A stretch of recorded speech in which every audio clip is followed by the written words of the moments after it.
Committee for committal. The ABC committee the said bill to the Standing Committee on Human Rights and Constitutional Matters for further scrutiny and for the committee to report back to the plenary. The committee is today scheduled to table its report before the plenary here. And once the report is tabled, debated, and adopted, the next stage of the bill, which is the consideration stage, will be scheduled accordingly at an appointed date. May I now invite the Honorable Vice Chair of this committee, that is the Standing Committee on Human Rights and Constitutional Matters, to table the report of the committee. Honorable Vice Chair, thank you.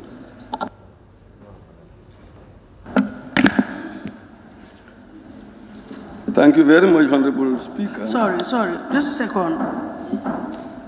There's an yes. Honorable Speaker, I am without a copy of the report that is about to be laid now. I am without a copy.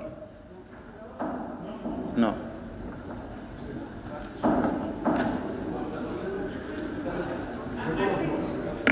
I think it was circulated much earlier. That's why sometimes the office of the clerk is very reluctant to circulate these reports early, because you have to duplicate it and it's at a cost. So it's okay, they have extra copies, because some people leave their copies at home. It's usually put in your home. No, it's okay, I think they have extra copies. It will be. You have what?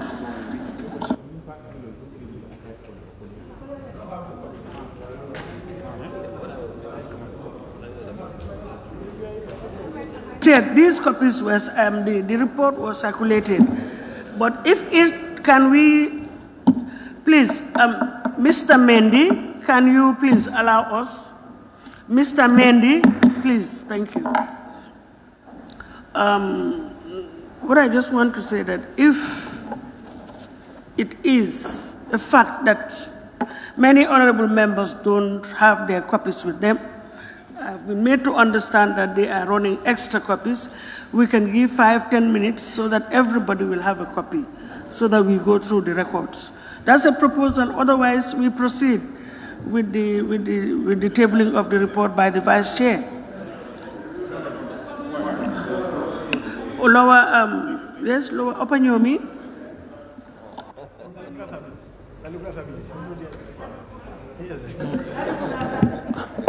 Well, Madam Speaker, I think these reports were circulated to us earlier on, and then it was also put on the page. Members were sent a notice that we're going to have this. So I think when coming to Parliament, if you are sent a notice to you, you should take care of it. You should be well prepared. We're all parliamentarians. I have my copy here. During the course of the tabling. So let's proceed. Yes, please. Vice Chair. No, I'm not taking any more observations. We will proceed, and then the copies will be made available as we go along. I have said that I have made a decision. Vice Chair, please, can you proceed? Thank you. Okay. Thank you very much, Honorable Speaker. Thank you for giving me the opportunity to lay this report, which is a very, very important report, which has been awaited for by different sectors of society because of its importance.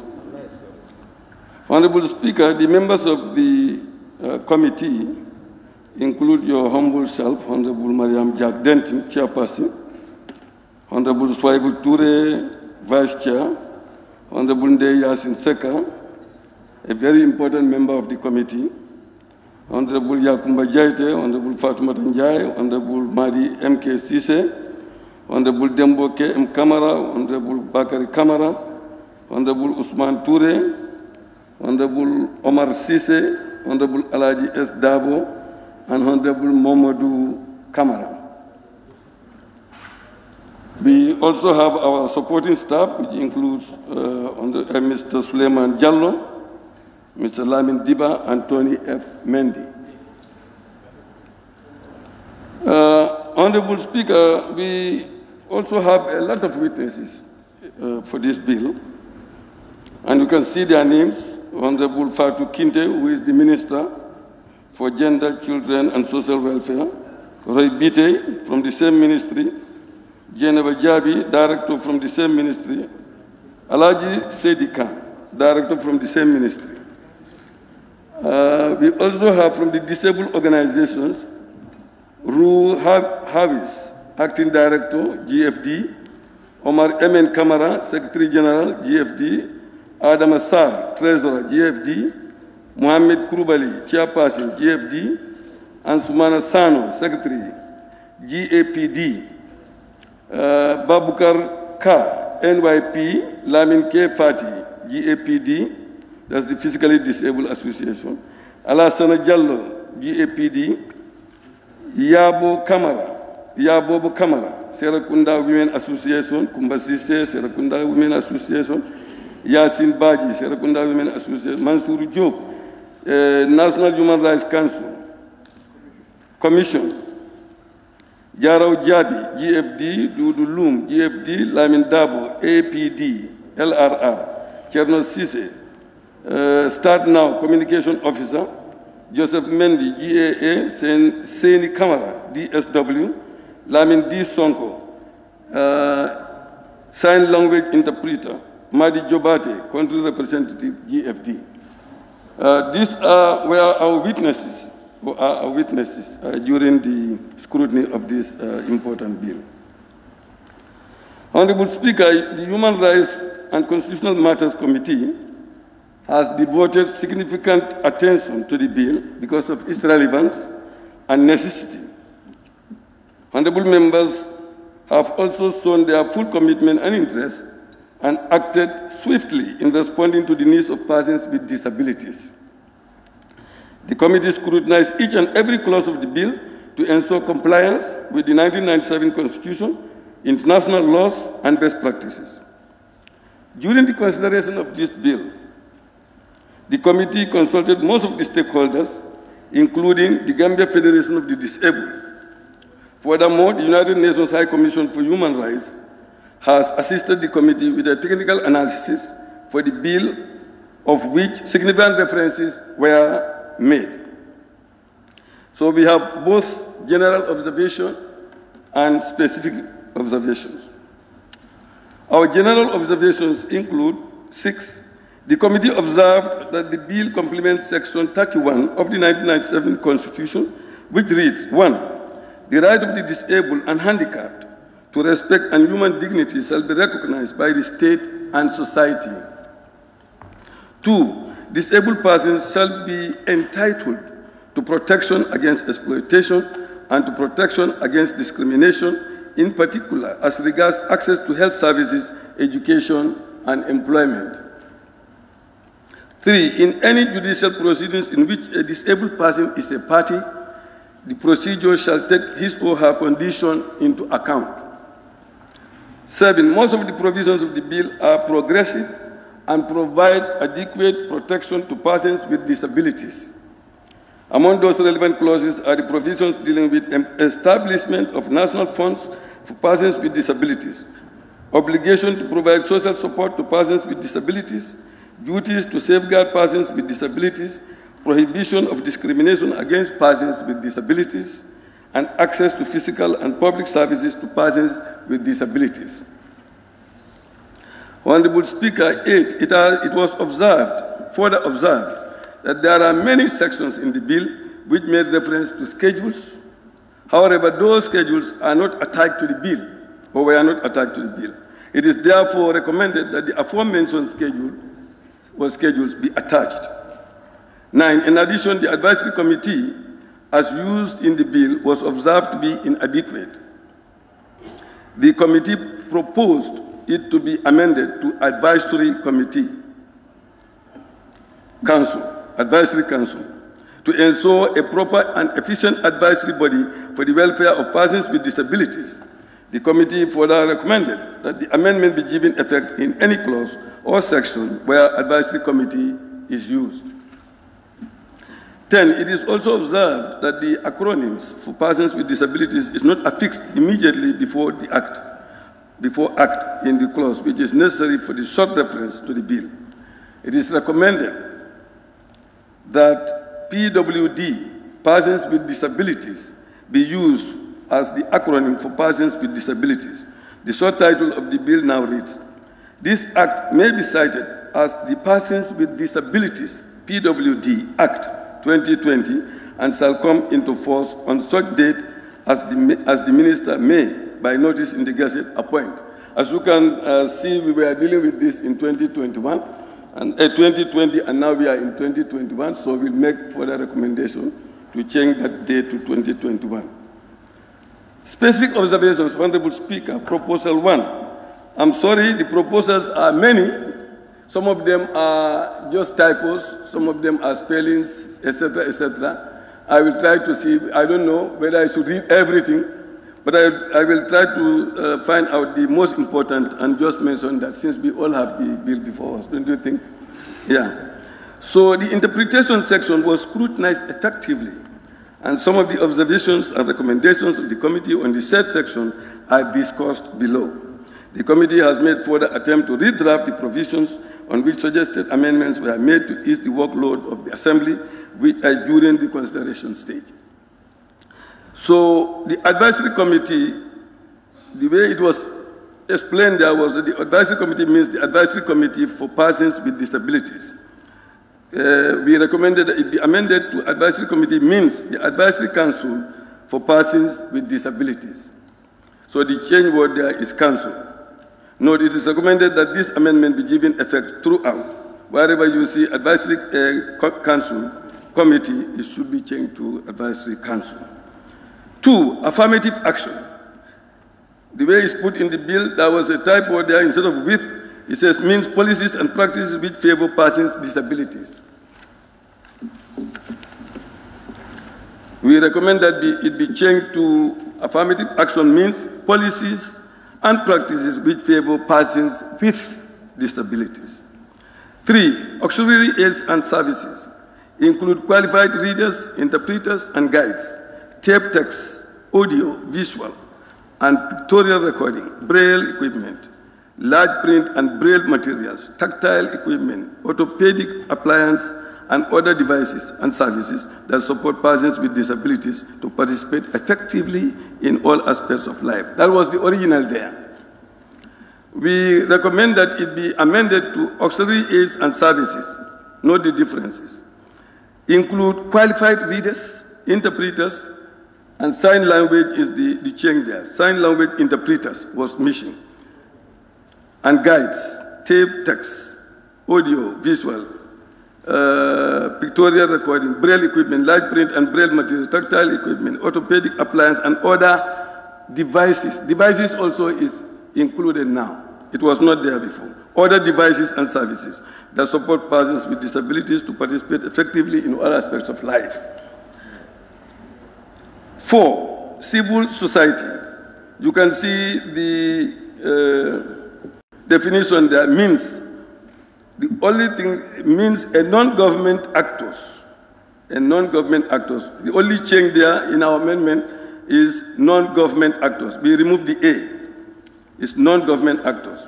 5, communication includes spoken and sign languages, display of text, braille, tactile, communication, large print, accessible multimedia, as well as written audio, plain language, plain and language, human reader and argumentative and alternative modes, means and formats of communication, including accessible information and communication technology. If you come to our amendment, what we changed there was plain and language should not be separated, as it is in the first one. It will be together. Plain language is one phrase. Plain language, not plain and language. 6, disability includes having long-term physical, mental, intellectual, or sensory impairments which in interaction with various barriers may hinder full and effective participation in society on an equal basis with others.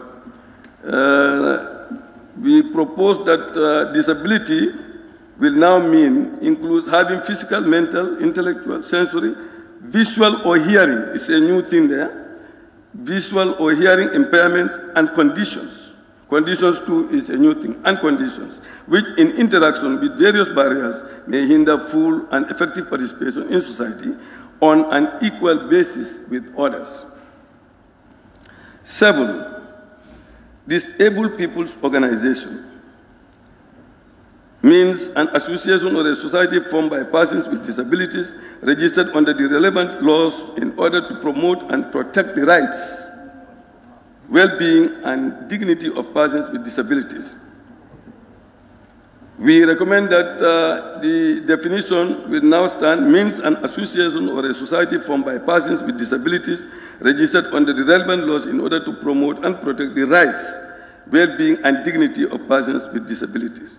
So it's going to be, instead of disabled people's organization, we recommend that it is organization of persons with disabilities. That is the recommendation there. Discrimination 8 means affording different treatment to different persons attributable wholly or mainly to their respective descriptions by race, color, gender, language, religion, political or other opinion, national or social origin, property, birth or other. You can see social origin, property, they are together. Birth or other status whereby persons of one such description are subjected to disability or restrictions to which persons of another such description are not made subject, or are accorded privilege, privilege was missing, or advantages which are not accorded to persons of another such description. Our recommendation, Honorable Speaker, discrimination will now mean affording different treatment to different persons attributable wholly or mainly to their respective descriptions by race, color, gender, language. What was missing there was religion. That's the new thing there. Political and other opinion, national or social origin. Social origin was missing. What they have is social origin property. So it's social origin, property, birth or other status whereby persons of one such description are subjected to disability or restrictions to which persons of another such description are not made subject or are accorded privileges. Instead of privilege, it's privileges or advantages which are not accorded to persons of another such description. Honorable Speaker, 9, employment or employee. Employee means an individual who B has entered into any other contract under which 2, the other party is not a client or customer or of any profession, business or undertaking carried on by the individuals, or we reframed that and suggested that employee will now mean an individual who B has entered into any other contract under which 2, the other party is not a client or customer of any profession, business or undertaking carried on by the individual instead of individuals, or that's how it should be framed now. 10, inclusion. Big debate.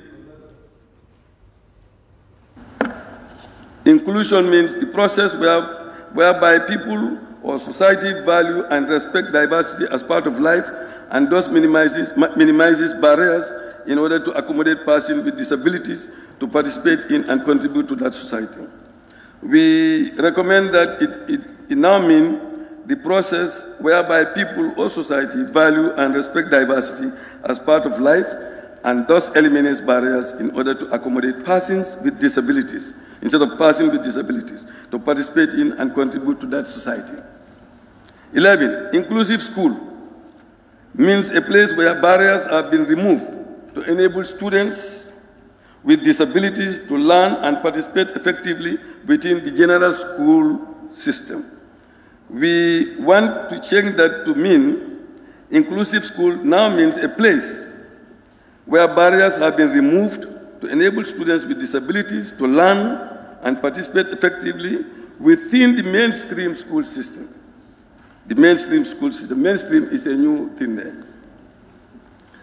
12, local government authority, as the meaning ascribed to it on the Local Government Act, a council established under this act. We want that to be amended to local government authority, has the meaning ascribed to it under the Local Government Act, Cap 3301, which is the addition, so that people will go straight to the Local Government Act and get it. 13, minister means the minister responsible for women, children, and social welfare. That's how it was put. We want that to be amended to minister means the minister responsible for gender, children, and social welfare.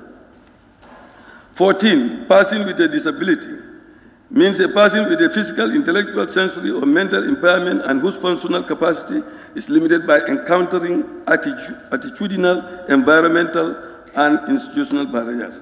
Be amended to person with a disability means a person with a physical, intellectual, sensory, mental, visual, or hearing was missing there, impairment and conditions whose functional capacity is limited by encountering attitudinal, environmental, and institutional barriers.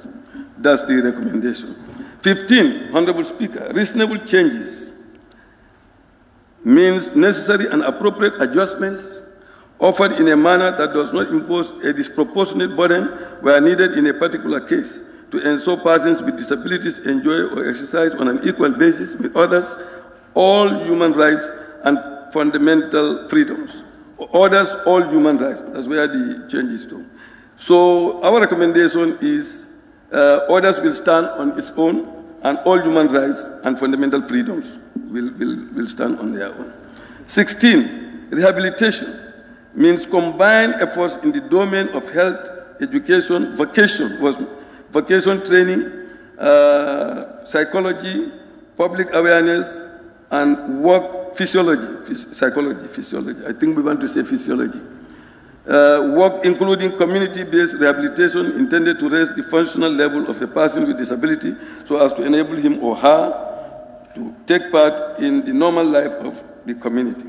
Be amended to means combined efforts in a domain of health, education, vocational is the change there, vocational training, psychology, public awareness, and work including community-based rehabilitation intended to raise the functional level of a person with disability so as to enable him or her take part in the normal life of the community,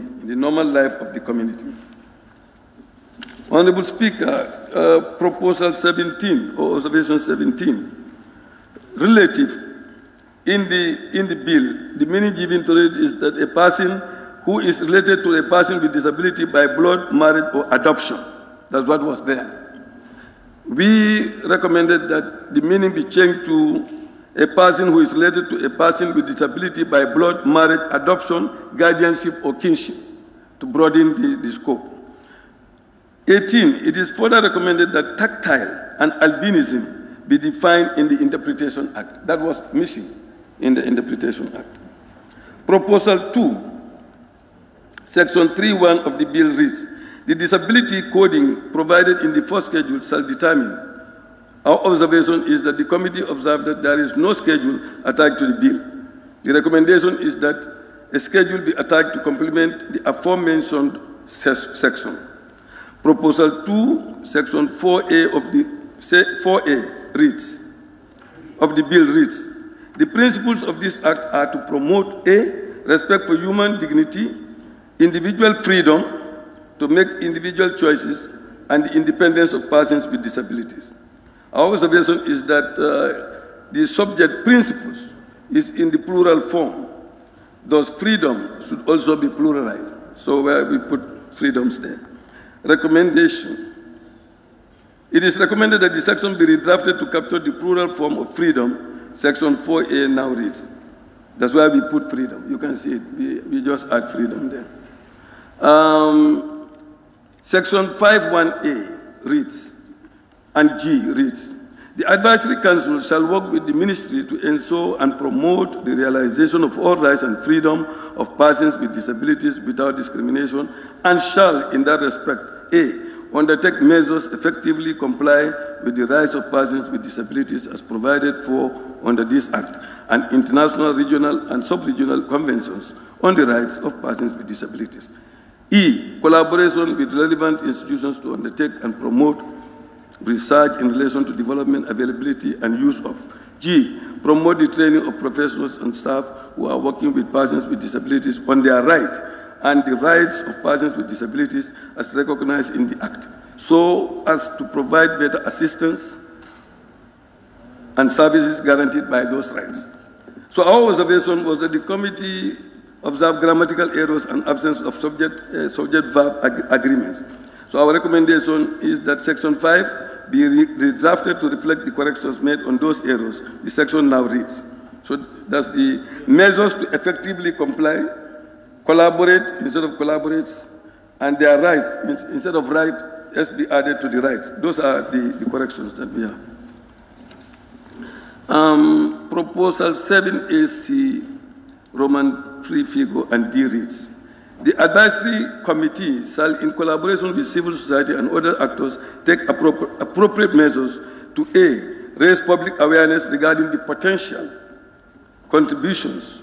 Potential is comma, contributions, comma, etc. And rights of persons with disabilities, and to promote their rights and dignity. C, promote awareness of the abilities, talents, and contributions of persons with disabilities in order to enhance the level of awareness in society about persons with disabilities through initiating and maintaining effective public awareness campaigns designed to Roman 3, promoting recognition of the skills, merits, abilities, and contributions of persons with disabilities in the working place and the labor market, D, foster at all levels of the education system, including children of early age, an attitude of respect for the rights of persons with disabilities. C, encourage all organs of the media to portray persons with disabilities in a manner consistent with this bill and other legal instruments, supra. So our observation is that the committee observed that S is not added to potential, so it should be potentials under clause 7A. Working under section 7C, Roman 3, should instead just be workplace. Children of early age be amended to early childhood development under section 7D, which is considered to be the best practice in relation to children with disabilities. Finally, the word bill be amended to an act under 7D. Recommendation, the committee recommends that the following proposals be incorporated in the bill, section 7, with the proposed amendments list. The advisory committee shall, in collaboration with civil society and other actors, take appropriate measures to raise public awareness regarding the potentials, contributions, and rights of persons with disabilities, and to promote their rights and dignity. C, promote awareness of disabilities, talents, and contributions of persons with disabilities in order to enhance the level of awareness in society about persons with disabilities through initiating and maintaining effective public awareness campaigns designed to 3, promoting recognition of the skills, merits, abilities, and contributions of persons with disabilities in the workplace and the labor market. D, foster at all levels of the education system, including early childhood development, instead of, early childhood ECD, an attitude of respect for the rights of persons with disabilities. CE, encourage all organs of the media to portray persons with disabilities in a manner consistent with this act, instead of bill, and other legal instruments, supra. O, proposal 6, section 8(2) and 3 of the bill reads. 2, the members of the advisory committee, other than ex officio members, shall be appointed by the president on the recommendation of the minister and the Public Service Commission. 3, the director shall, in charge of the day-to-day affairs, shall be in charge of the day-to-day affairs of the advisory committee and head of the disability unit. Observation, it is observed that committee should be amended to council for the reason that council is more reliable, powerful, and authoritative than a committee, in our opinion, in governance and administrative matters. It is also observed that on the recommendation of the minister, be submitted in consultation with the Gambia Federation of the Disabled, GFD, under section 8(2), the committee is of the belief that the GFD is in the better position to advise the president as to the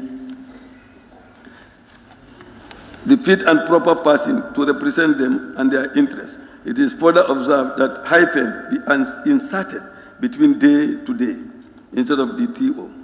Recommendation is recommended that the proposed amendments stand part of the bill, section 8(2) and 3, reflecting the amendments that read.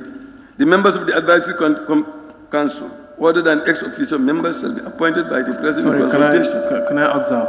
Sorry? Observation. Please.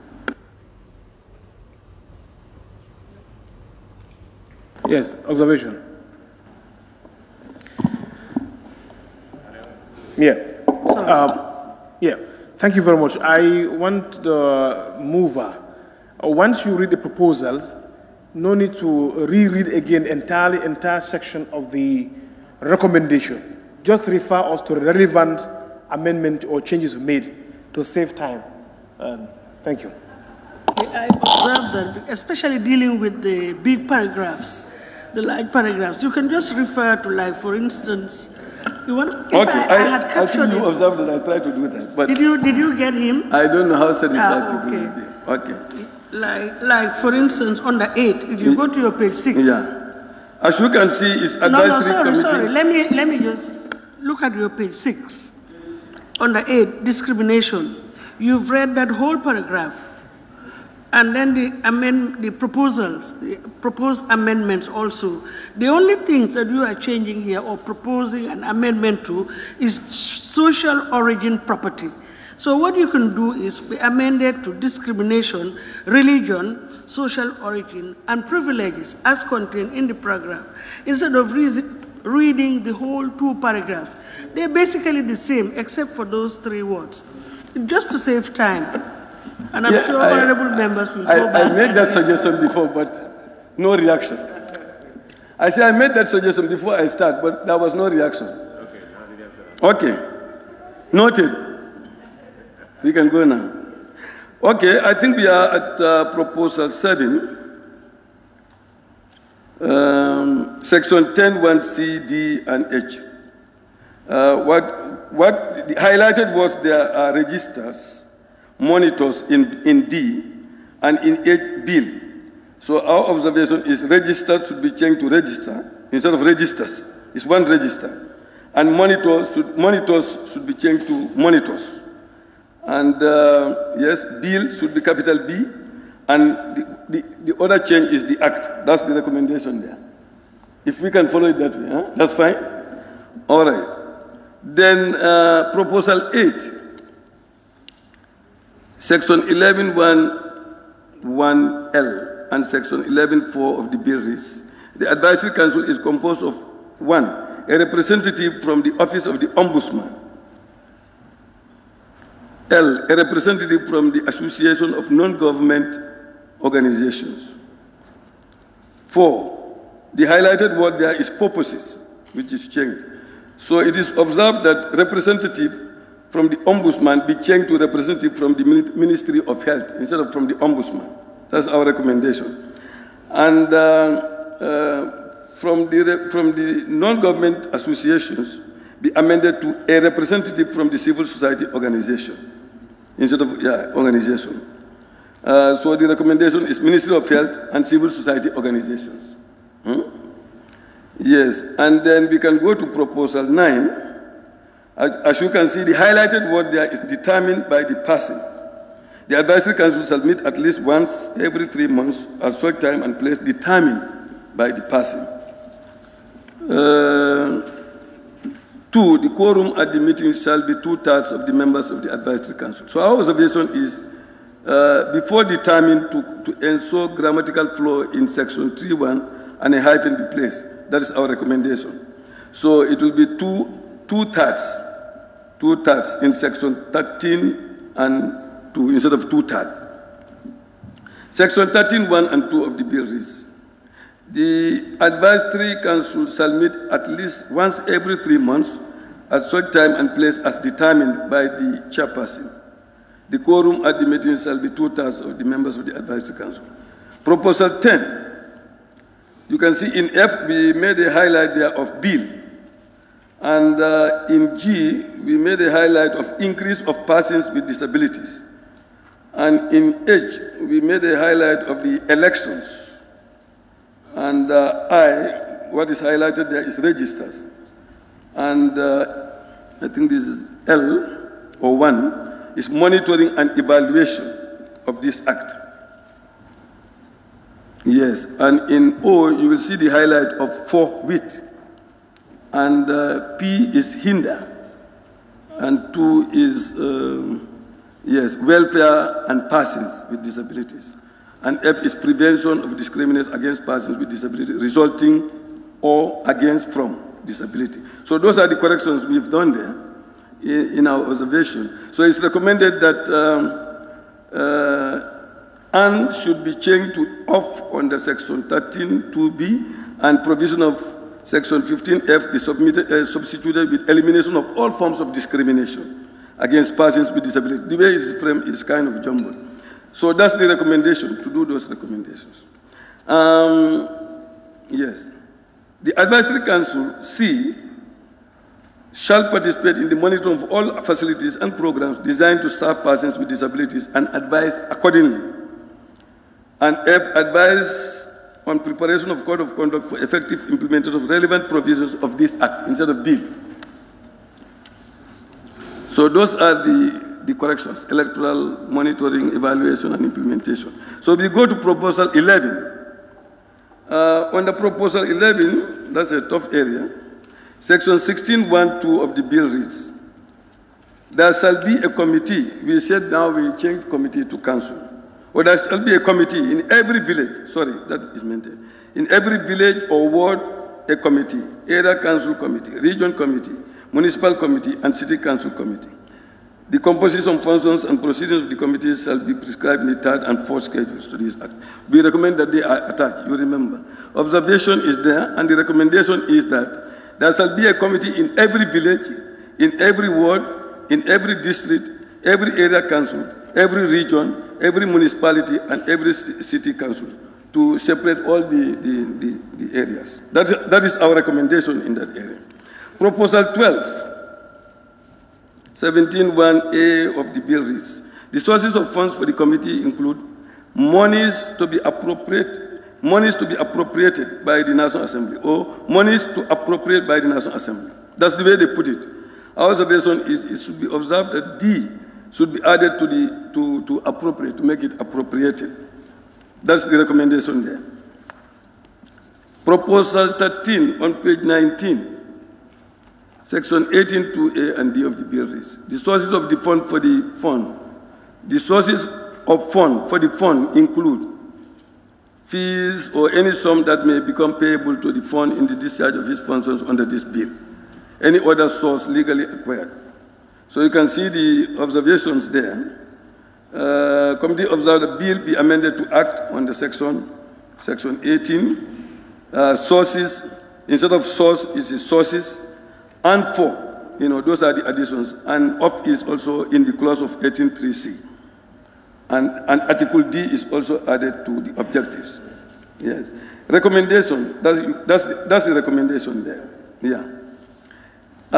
Proposal 14.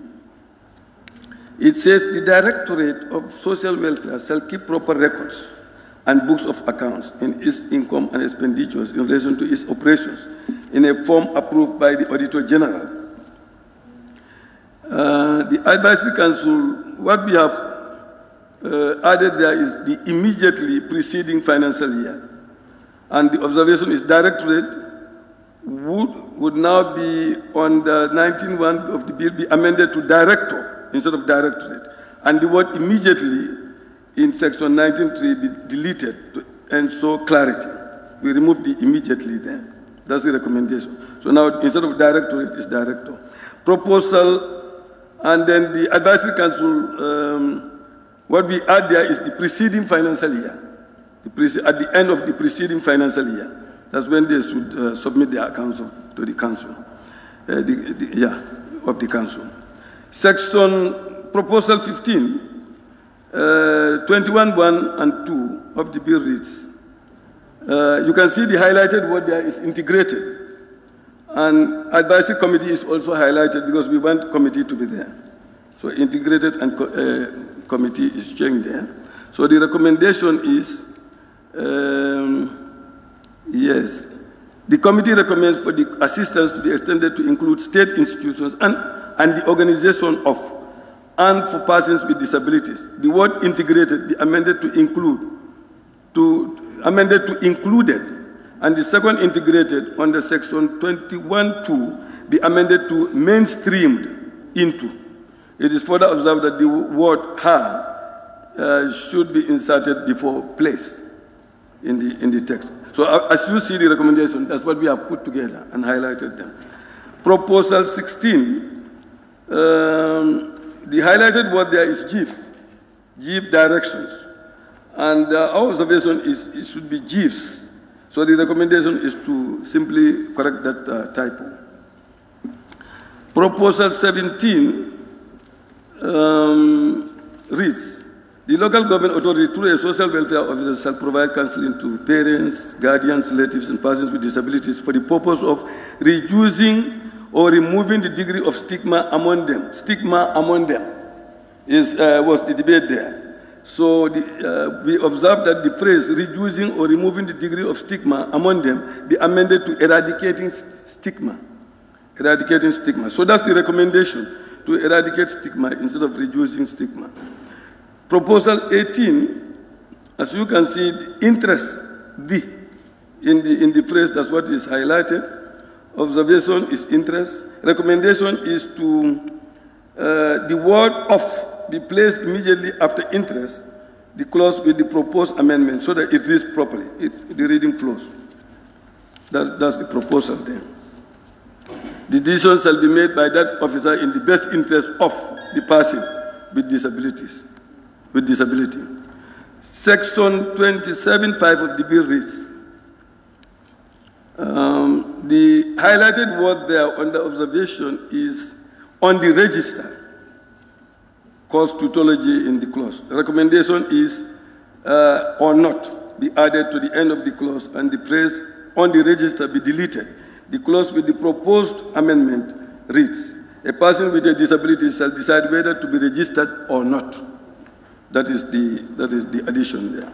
Proposal 20, as you can see in the original text, next of kin has given free and informed consent, is what is highlighted. And in E, empower thus meant of persons is highlighted. Our observation is next of kin and guardian, which includes next of kin under section 28(4)E. It is proposed that empowerment be amended to the full word, empowerment. That's just a typo. And the word access of be amended to access to. Those are simple corrections.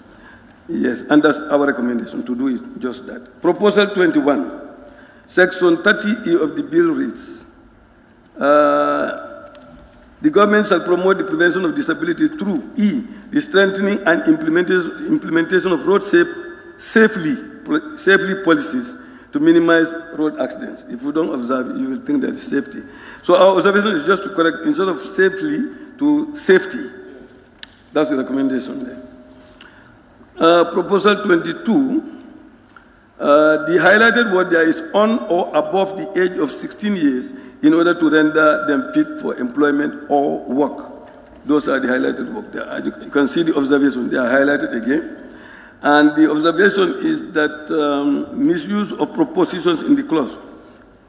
It is proposed that on be amended to at, and the word or immediately after employment be amended to to, and the phrase on their own be substituted with independently. So that's the recommendation. So if you read the full text, you will see the corrections there. The minister shall, in consultation with the advisory council, make regulations prescribing vocational rehabilitation courses for persons with disabilities at or above the age of 16 years in order to render them fit for employment to work independently and for making use of vocational training courses. That's the recommendation. Proposal 23.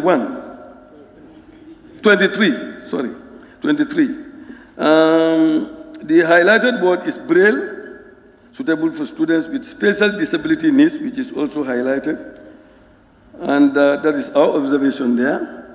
And our recommendation is to make it read the provision of assistive services during examinations, including giving extra time or papers in Braille or any suitable format for students with special needs.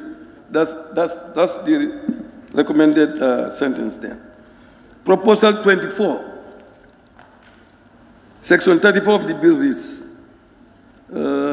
what is highlighted there is persons. They say a persons, that's simply correction. Instead of a person. And that is the recommendation, to make it a person instead of a persons, just the grammar. Proposal, and then there is also another thing there, that is deny, which is an additional, or deny them educational services on the grounds of their disability. Proposal 25, D, they will be afforded the opportunities to go to regular schools. Regular is highlighted.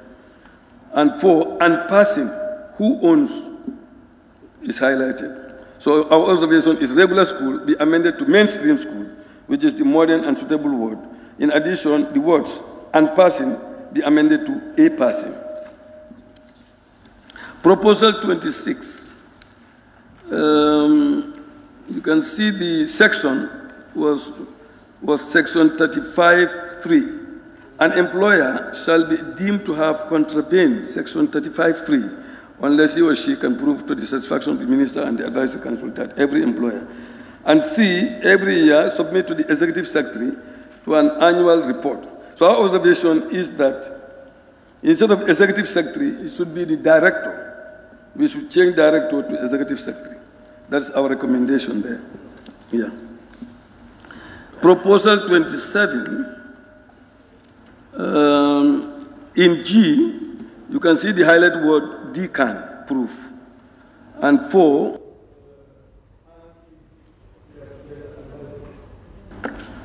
and liable. So the recommendation is that proposed amendment form part of the bill section 38 with the amendments reads. Those are the amendments. So it will read G, dismissing or terminating the services of a qualified employee with a disability on grounds of his or her disability unless the employer can prove that he or she affects the overall performance and reputation of business and that the employer has made every effort to accommodate the person with a disability with no improvement. And the 4 and is separated now. That's just the typo. Proposal 28. The observation is that the word career is not suitably used. Thus, it is recommended for it to be amended to career. And then, yes, that's the recommendation there. 41, you can see the highlighted word is on ground that, and it's recommended that it should be on the grounds that the employees. Just yes, section 44(1) also have some highlighted barrier-free and disability-friendly environment to enable to them have.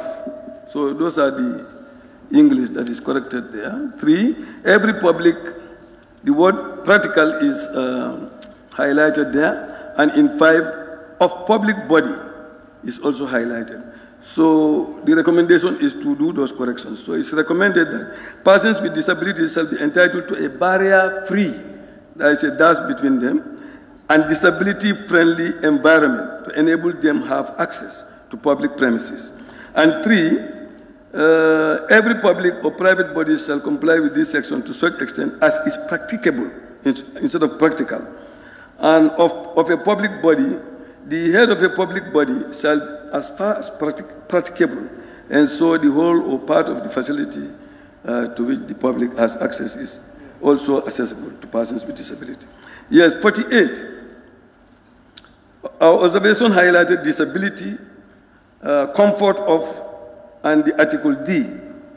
So it is recommended that the proposed amendments stand part of the bill. Those are some of the corrections, it's typos. Comfort of persons with disabilities. 49(2) of the bill. The highlighted word on our observation is Gambia Federation for the Disabled and any other person be inserted in the clause to enable wider consultation. So the recommendation is proposed amendment stand part of the bill, section 49, with the proposed amendments. So it will read, Gambia Federation of the Disabled and any other person as it may consider appropriate. Proposal 33, that is section 51, highlighted what there is to which performs performs or allocates of funds. Allocates of funds also is highlighted.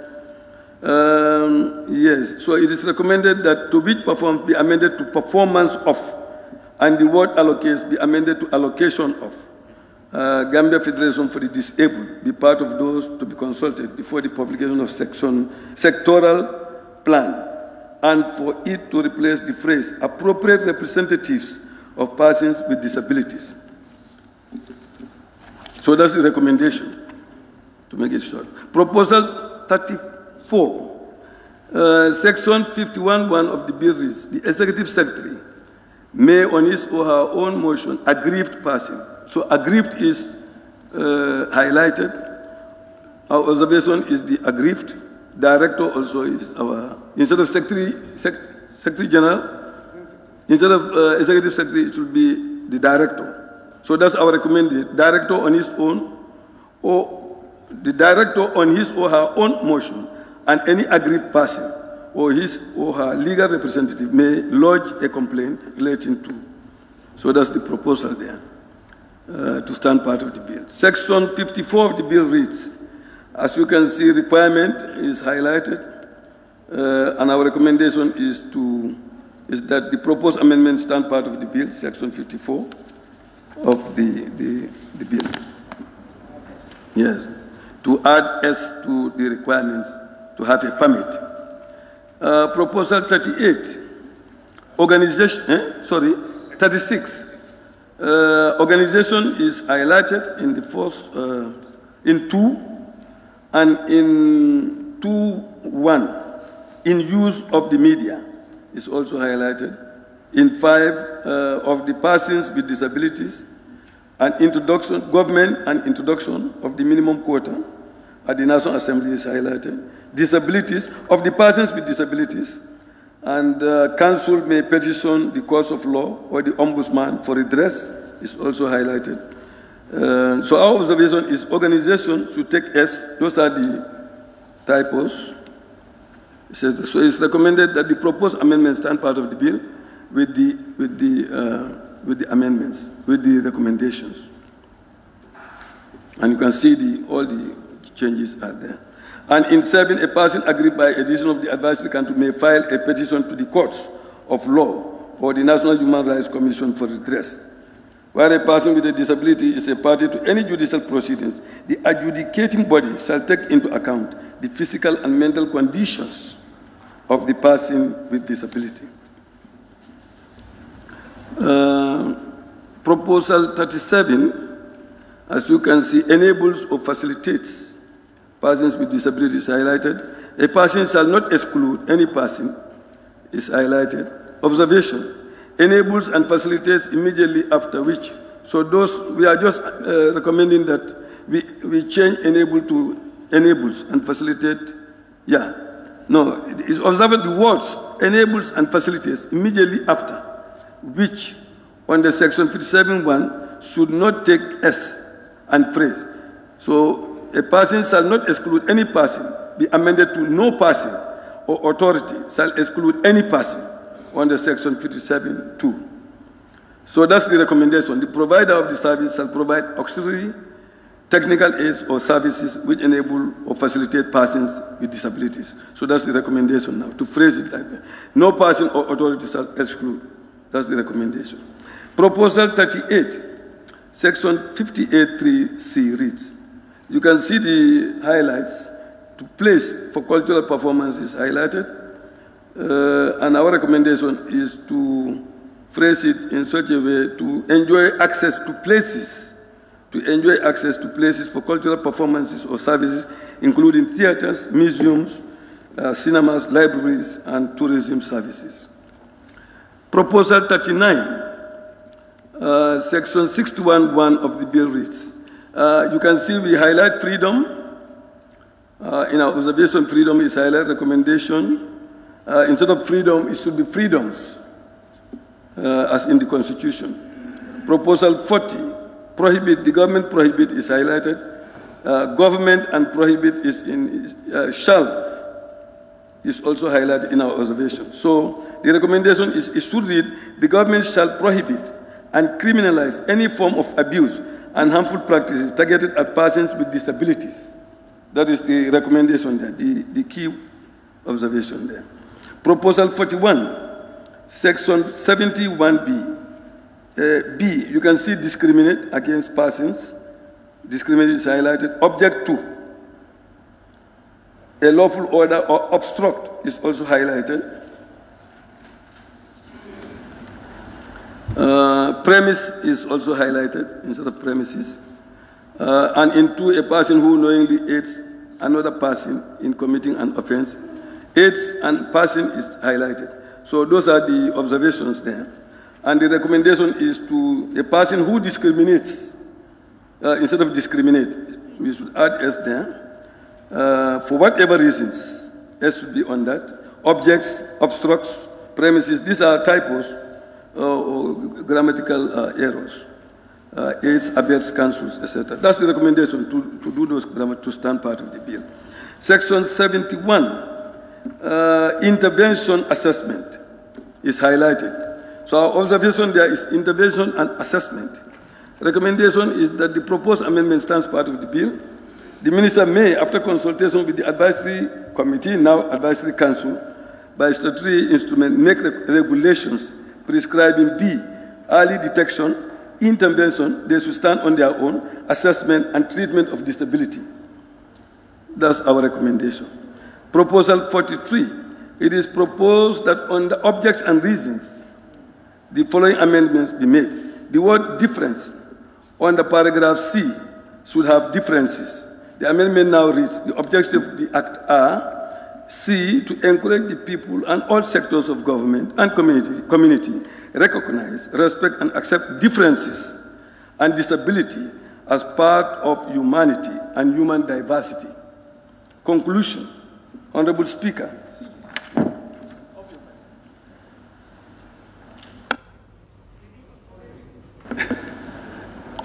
Something is. I think it's the system, maybe. Yeah.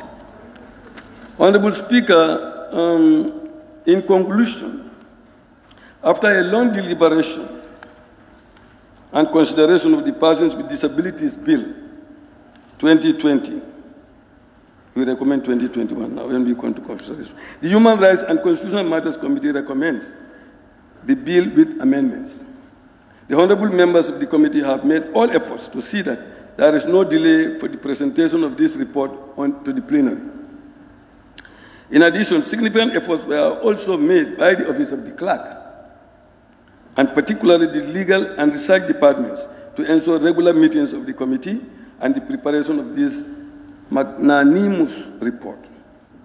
On this note, Honorable Speaker, the Human Rights and Constitutional Matters Committee hereby presents its report of its findings on the Persons with Disabilities Bill 2020.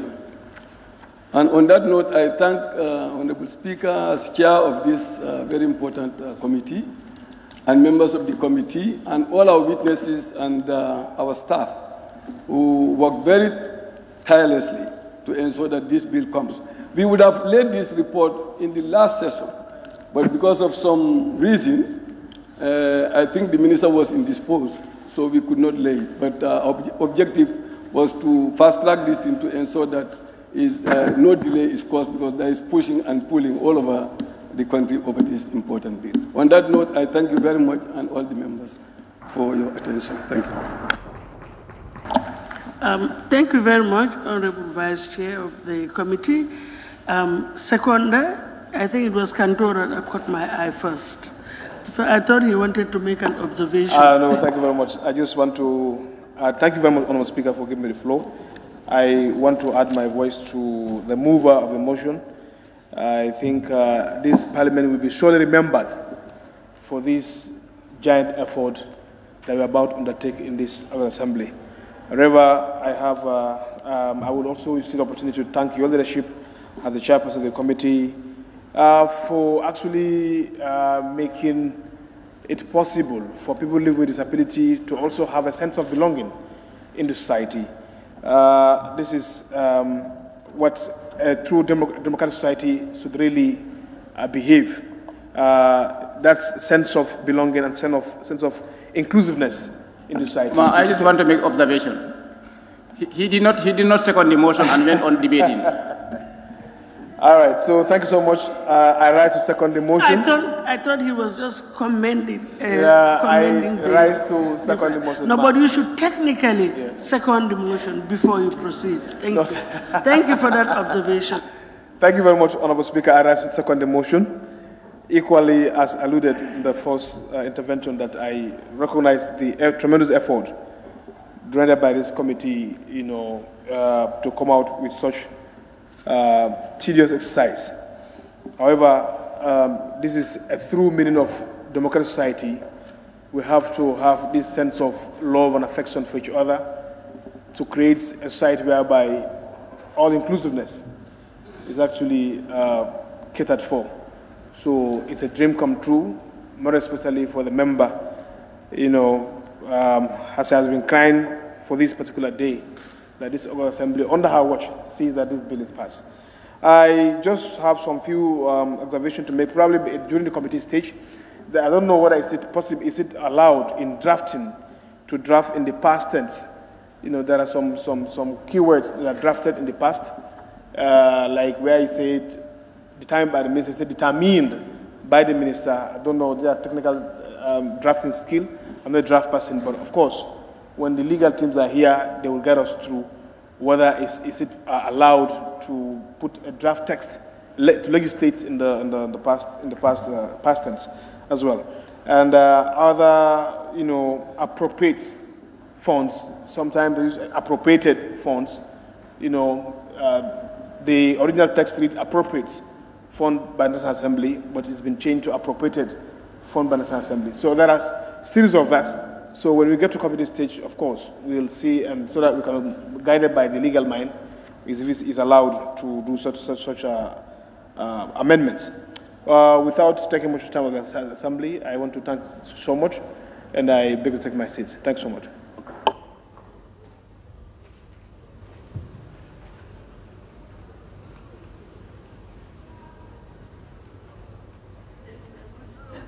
Honorable members, it has been moved and seconded that this Honorable Assembly do consider the report of the Standing Committee on Human Rights and Constitutional Matters on Persons with Disabilities Bill 2020.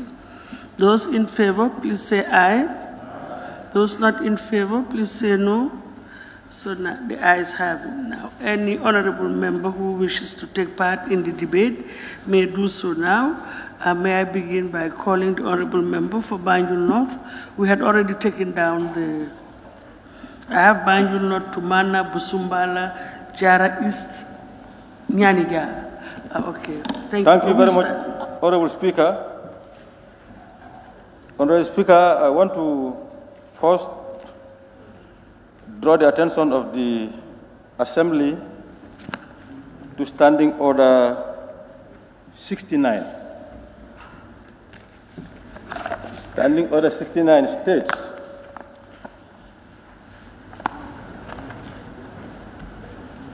any standing or special select committee to which a bill is committed shall not discuss the principles of the bill but only its details. 2, a committee to which a bill is committed shall consider and take evidence on the provisions of the bill and reports its opinion thereon to the Assembly. 3, any such committee shall have power to recommend amendments therein as it thinks fit, provided that the amendments, including new clauses and new schedules, are relevant to the subject matter of the bill. But if any such amendments are not within the long title of the bill, it shall recommend that the long title be amended accordingly and shall report the same to the Assembly. 4, a report made to the Assembly under paragraph 2 shall A, list the witnesses called to give evidence on the bill, summarize the written evidence received, oral evidence taken, and the committee's deliberations thereon. B, record the opinion of the committee on each clause and schedule of the bill, together with any amendment recommended thereto, presented in the order in which they stand in the bill. and C, include the relevant record of minutes of proceedings of the committee on the bill. This is the premise of my intervention.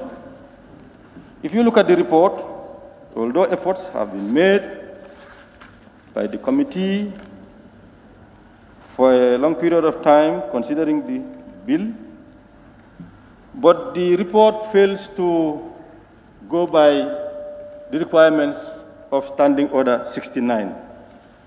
Yes, the witnesses engaged are listed, but what we were expecting is that it appears as if it is the committee that has decided. It is the opinion of the committee. And what the Standing Order is saying is that evidence has to come from witnesses, those that are listed down. What have they said? And they have to deal with each of the sections. That is what it is saying. But in the report, we have seen that some sections have been jumped and that we have not been informed what the witnesses have said on each of the sections and what the committee concluded on what they have said, the evidence given. Because we want ownership, that's the essence. It has to come from the stakeholders. The committee can disagree and state its position, but what did the stakeholders say on each of the sections? That is what is missing. And this is fundamental. And as I said, they have to dissect it, section by section. But as I said, it appears that it was an exercise on grammatical presentation. They have done very well on that. But what is the position of stakeholders? And I've also seen the Attorney General, Minister of Justice, they're also missing as one of the stakeholders. So I believe this is very fundamental. I don't know what is going to be the position of the plenary, although it has taken too long for this bill to come. We have been clamoring for it to come. It is dealing with the welfare and the rights of an important segment of society, people with disabilities. They matter. They should be protected by law. And that is the objective, precisely, that is the objective of this bill. We want a law that protects people with disability. At the moment, you have people with disability. There are people who have all the abilities, but they can be in such a condition. So this is a law for everybody, more so those who are in the condition. So it is a law that is needed. But we also must go by procedure. We want to know what GFD's position is on each of the sections, what the other stakeholders' positions are on each of the sections. That said, I want to come to the second limb of my intervention, and that is, I want to refer the plenary to Standing Order 107. Initially, this bill was committed, as far as I'm concerned, wrongfully to one committee, Committee on Human Rights. Of course, the bill is basically about human rights, but it's also talking about disability. At some point, the challenge was recognized and rectified by this plenary. This plenary eventually committed the bill to two committees. That is the Committee on Human Rights and the Committee on Disability. But for the information of the plenary, The committee, Select Committee on Disability had not been consulted. When it was this National Assembly that, through ABC, it was ABC that came and presented and recommended, in fact, moved a motion that the committee, the bill be committed to two committees. And section, Standing Order 107 is talking about what should be done if a bill is committed to a joint committee. This was not followed. And I just don't want this to be a precedent. The plenary has overriding powers. If the plenary decides, no committee can undo. And the plenary decided. I am saying this basically not because I am a member of the Committee on Disability, but because this is a body of procedures, and we must abide by procedures. So I wanted to highlight these two issues before the plenary. And as I said, there is no interest for me by virtue of being a member of that committee, but because I want the committee, the plenary, to follow procedures. It had decided, it was not followed. On that note, I would suggest that we revisit. As I highlighted, this is long overdue, but we need the facts. We need the facts. What is the position of the players, the other stakeholders? That is very important to be highlighted in any report that is presented here. Thank you very much. I'm sure the Vice Chairperson has taken note of your observations, and at the end of the interventions, we'll all take a collective decision and see what can be done. We'll also revert back to the table office for them to check the Hansard what was the decision of the plenary on the referral to the different committees so that we can have the correct record of it all. Thank you very much. Honorable Member for Tumana. Thank you very much, Honorable Speaker, for giving me the floor. And I thank Almighty God to witness this day. The report of the Standing Committee on Human Rights and Constitutional Matters on Persons with Disabilities, Bill 2021. Honorable Chair, Honorable Speaker, I wanted to seize this opportunity to really thank the committee for the good job that they have done for the people of this country, most especially the people living with disabilities. So thank you, the chairperson and the entire committee for your wonderful job. And I will not also do justice if I did not also recognize the support that the staff of this House rendered to the committee during the entire process of dealing with this bill. Thank you, the support staff of this Parliament, for the good job that you have also done. And again, Honorable Speaker, we have the list of witnesses that we are also called to come and testify or to witness the entire scrutiny of the bill. We wanted to say thanks to all those that attended the scrutiny of this bill for the time, the energy, and the resource that you have contributed in this bill. Honorable Speaker, I wanted to ask a question, but then it was asked by the previous speaker. I was with the thinking that, I will see the list of stakeholders where you also captured the health committee, but I think that might be an oversight.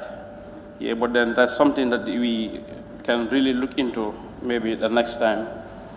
Honorable Speaker, this bill is really long overdue, but it is better late than never. I am so much happy that, this bill today is being tabled in this parliament, and it has to do with the people living with disability in this country. Today, I am with my hands and with my legs and whatsoever, but tomorrow I might be a victim of disability. So passing this law, it's like I am not only passing it for people with disability, but myself as well. Because in life, you always expect unexpected. So I am happy to be part of the history that we are making in this parliament. And the other thing is that, Honorable Speaker, we've been saying this here, year in, year out, or day in, day out, that, we don't just make laws just for the sake of making them, but we make laws so that, those laws can be implemented. They can be enforced so that, the purpose of making that law will be met. But let us not just make this law, and every day it is not being enforced. The essence of making that law, honestly, would not really make any sense. So for that be the case, Honorable Speaker, I will take my seat. Thank you very much, Honorable Member for Busumbala. Thank you very much, Honorable Speaker, for the opportunity. However, I want to thank the committee for reporting back to the plenary, going over the exercise that we gave them.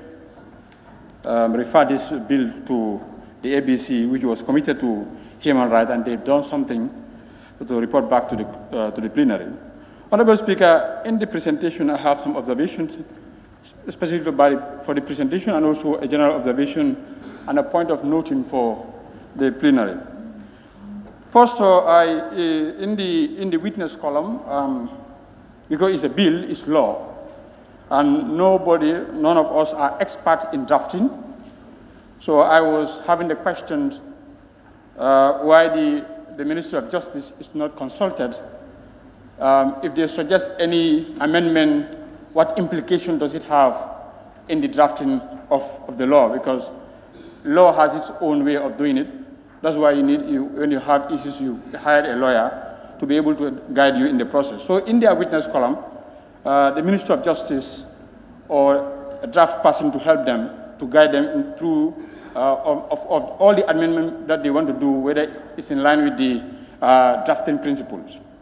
But also, I've been informed by my colleague that some of the witnesses that are listed here, they are not the actual people. Like for number 3, Jenaba Jabi is not Jenaba Jabi, but Jakomba Jabi. That is noted to me. And then Alhaji Sedikan is not Alhaji, but Alhaji F. Sedikan, not the director, but the deputy director. This a colleague put for me to raise it up that those are the real people. Apart from my question about the Minister of Justice to guide them in the legal process of drafting, probably any amendment that they have, what implication does it have? That was not put there. But again, the presenter made, at this last point, says they were trying to rush to make sure that they lay the bill, they report to the plenary. Yes, the bill is long overdue. We need the bill, for this vulnerable section of the family, of the society. But also, we want the due process to be done not in rush. So that's why, because they are in rush, I believe this section of the witness are not invited. And again, the point noted by my colleague, according to the standing order, the statement of the witness should be summarized. For the committee, for the plenary to know this is what the witness think and say about this section.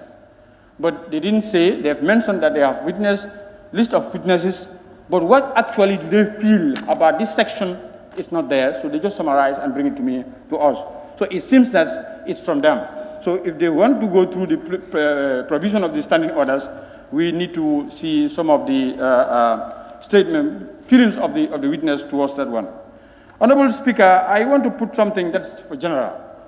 You see, let us try to do our job, because anything that we do in the presentation of bill in the plenary is two-way. It's either the executive bring the bill to the parliament, or members bring private member bill or committee bill.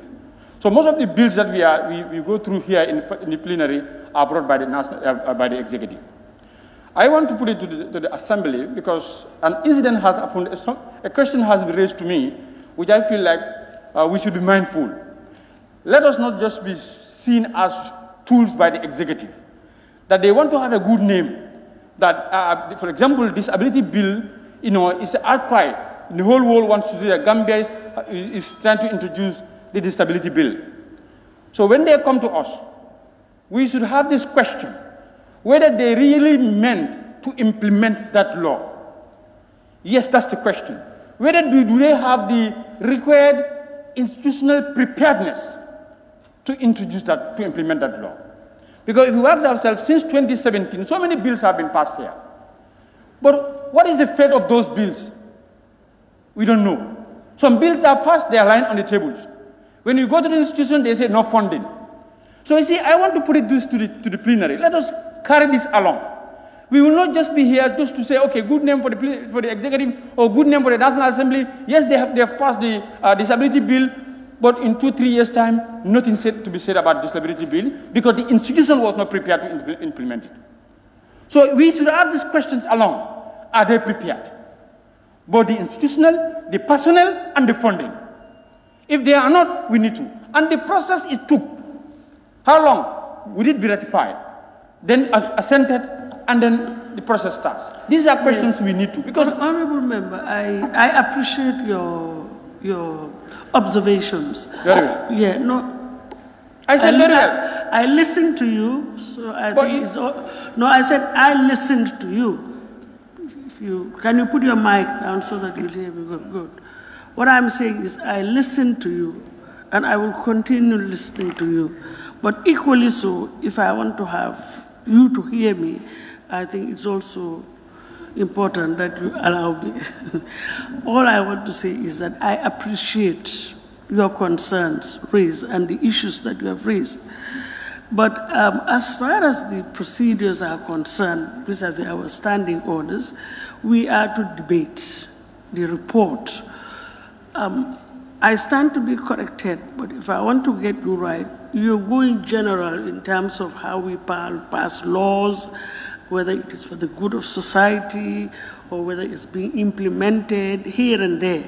I'm not saying that those are exclusive of this bill. Of course, this is part of it. But as of now, since we're dealing with this bill, which is the People's with Disability Bill, can we just try to bring it? Of course, I'm sure the chairperson, the vice chair, has taken note of all that you have said and probably will be said during the course of the debates. But just for us not to go outside the parameters of the tabling of the report. That's all I just want to draw your attention to. So you can... Thank you, Honorable Speaker. If you listen to my preamble before I start, I said I have my specific observation about the report, but again, I have a general observation which I want to put it to the plenary. I think when doing that, the plenary has accepted my general observation. This is the general observation I want to do. Specific about report, if I can have it from the plenary, I want us to not to accept this report because very key fundamental aspect of the process is missing. The legal aspect, the owners of the bill, are they consulted after all this finding? Are they consulted? The witness statement, the witness summary, are all not there. And I have said, I think I have seen the mover trying to raise his tag. Whether I misquoted him, but he said something that they endeavor to make sure that they led the report here. So I want to define that because they were trying to make sure that, to meet this June session to raise the report, because so many committees don't read. That's what I'm just also trying to connect. We want the bill, yes, but we want due process to be followed. We want all the sector, general sector of the society to be involved in the preparation of the bill, then the bill becomes everybody's own. That's what I want to say. So if I can have, after my general observation, I want to appeal to the members, and the good observation the member for Banjul not mentioned, because it's specifically about human rights and disability. So if ABC, because I could remember it was referred to ABC committee, which ABC should consider to give to committee to a joint committee, because it talks about disability, and we have a committee for disability. Obviously, that committee should be involved. So if the member highlighted that his committee is not being consulted, I want to propose to the plenary, let us suspend, let us not approve this report, let them go and do all the processes and bring it to us so that the law can be a law for all. And the general observation that I was trying to put up, so that I don't want to be seen as a tool by the executive. Yes, the government is doing good. They bring the disability bill. It has been passed by the National Assembly. But I also have an interest. Where is that bill? Is the government ready to implement that? Those are the general observations that I was trying to make, Honorable Speaker. So on that note, I beg to take my seat. Thank you. Thank you very much. So, are you moving a motion or what? Are you moving?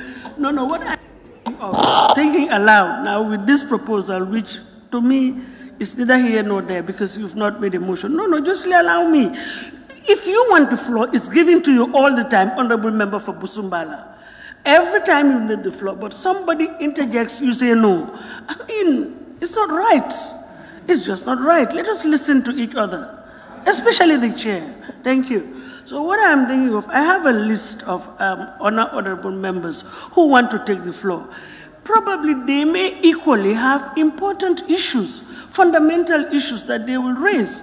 So why don't we allow them? Let's listen to all the issues together. Then at the end of the day, we can even, I'm not saying we do that, but we can even think of suspending the report to take care of the so-called loopholes, if there are any, and then come back. That's all I am saying.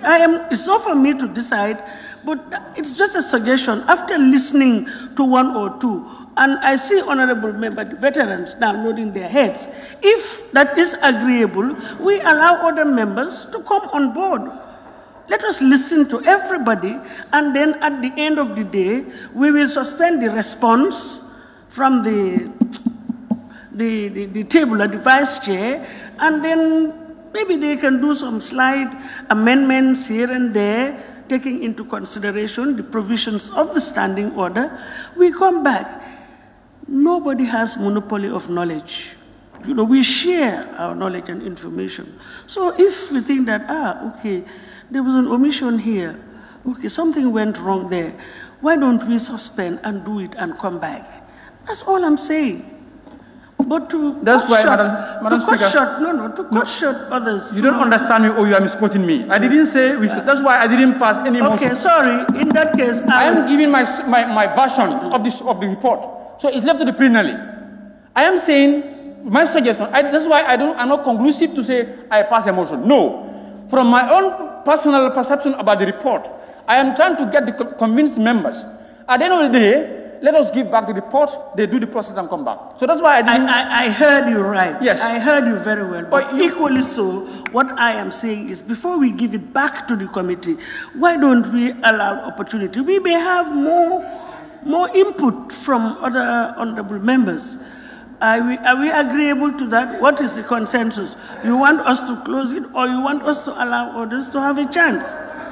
Yes, I think we allow others to have a chance. Yes, thank you very much. Honorable member for Jara East, but I'm sure Vice Chair and other members of the committee will be taking note. Honorable Sise is there, and Kamara, and all of them. Thank you, Honorable Speaker, for giving me the floor. I'll also join my colleagues to thank the mover of the report of Standing Committee on Human Rights and Constitutional Matters on Persons with Disabilities Bill 2020.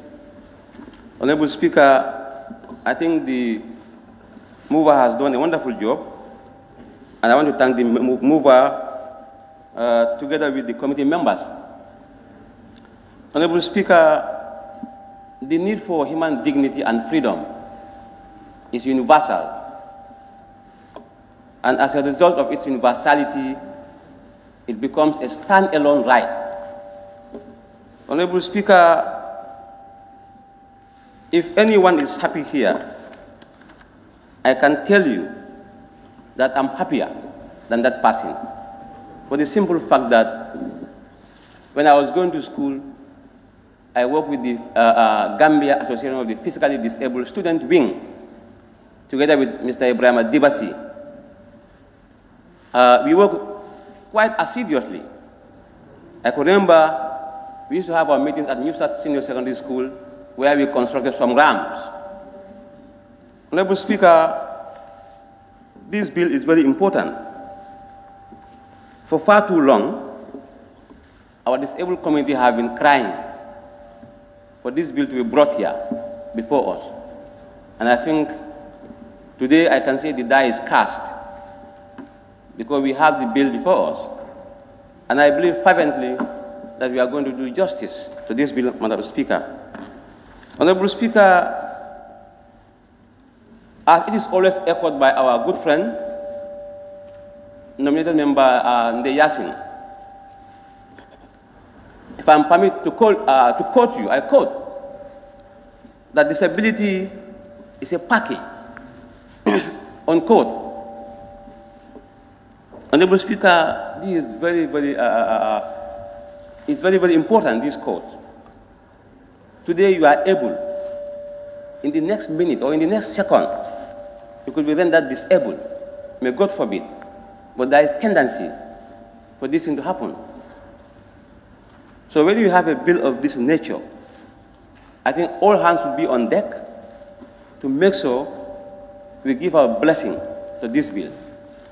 So based on the importance of the bill, Madam Speaker, I will not belabor too much, because as far as I'm concerned, it's very important. Honorable Speaker, let's move to page 10. Page 10 of the report.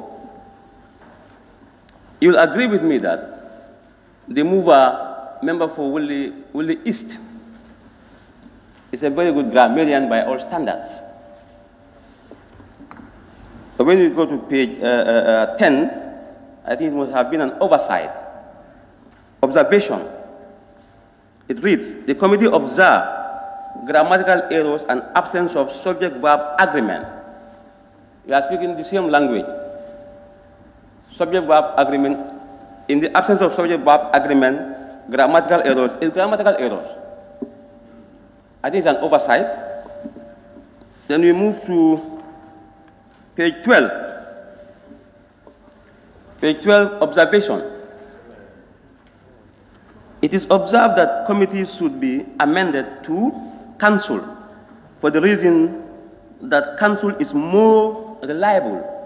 Now you are in the comparative. You are talking in the comparative degree.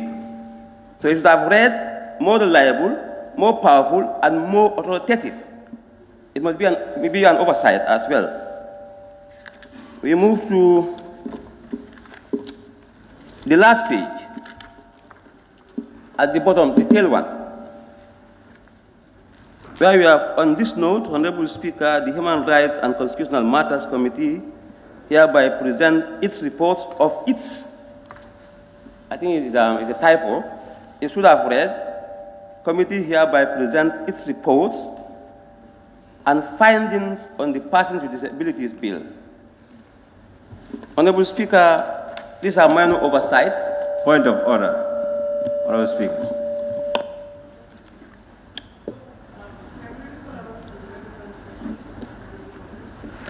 Yes. The relevant Section 27, Clause 27, Section 2, Section 3, rather.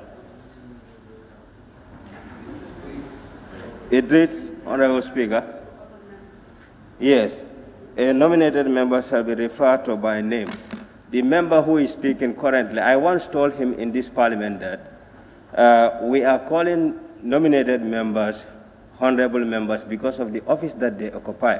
He said no. He called this relevant session that the speaker in question should be called Madam Speaker. And he is now saying Honorable Speaker.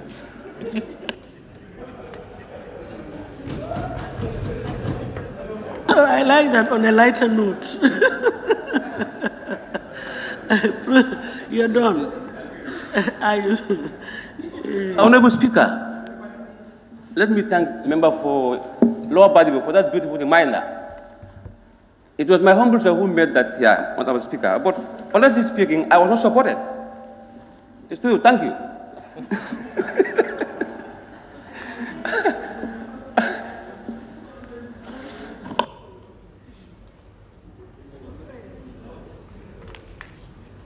Okay.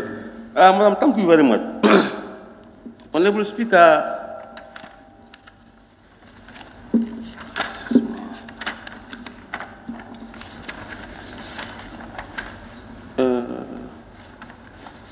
excuse me.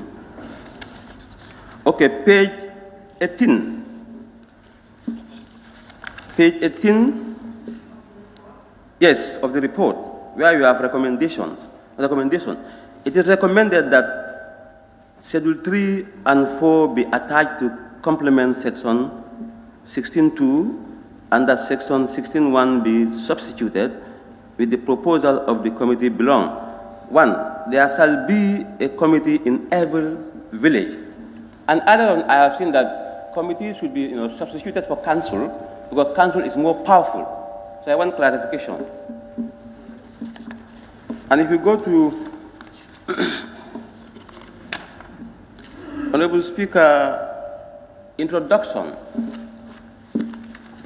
These are typos. My brother from Muli knows this thing more than I do. The Human Rights and Constitutional Matters Committee has devoted significant attention. It should have been significant, as opposed to significance, attention to the bill because of its relevance and necessity. I think this does it for the corrections on my side, Madam Speaker. And without much ado, I want to thank the committee profusely for a job well done. Thank you. Thank you very much. Honorable Member for Nyanija. Thank you very much, Honorable Speaker, for giving me the floor. And I equally want to join my colleagues to thank the Standing Committee on Human Rights for at least bringing something before us.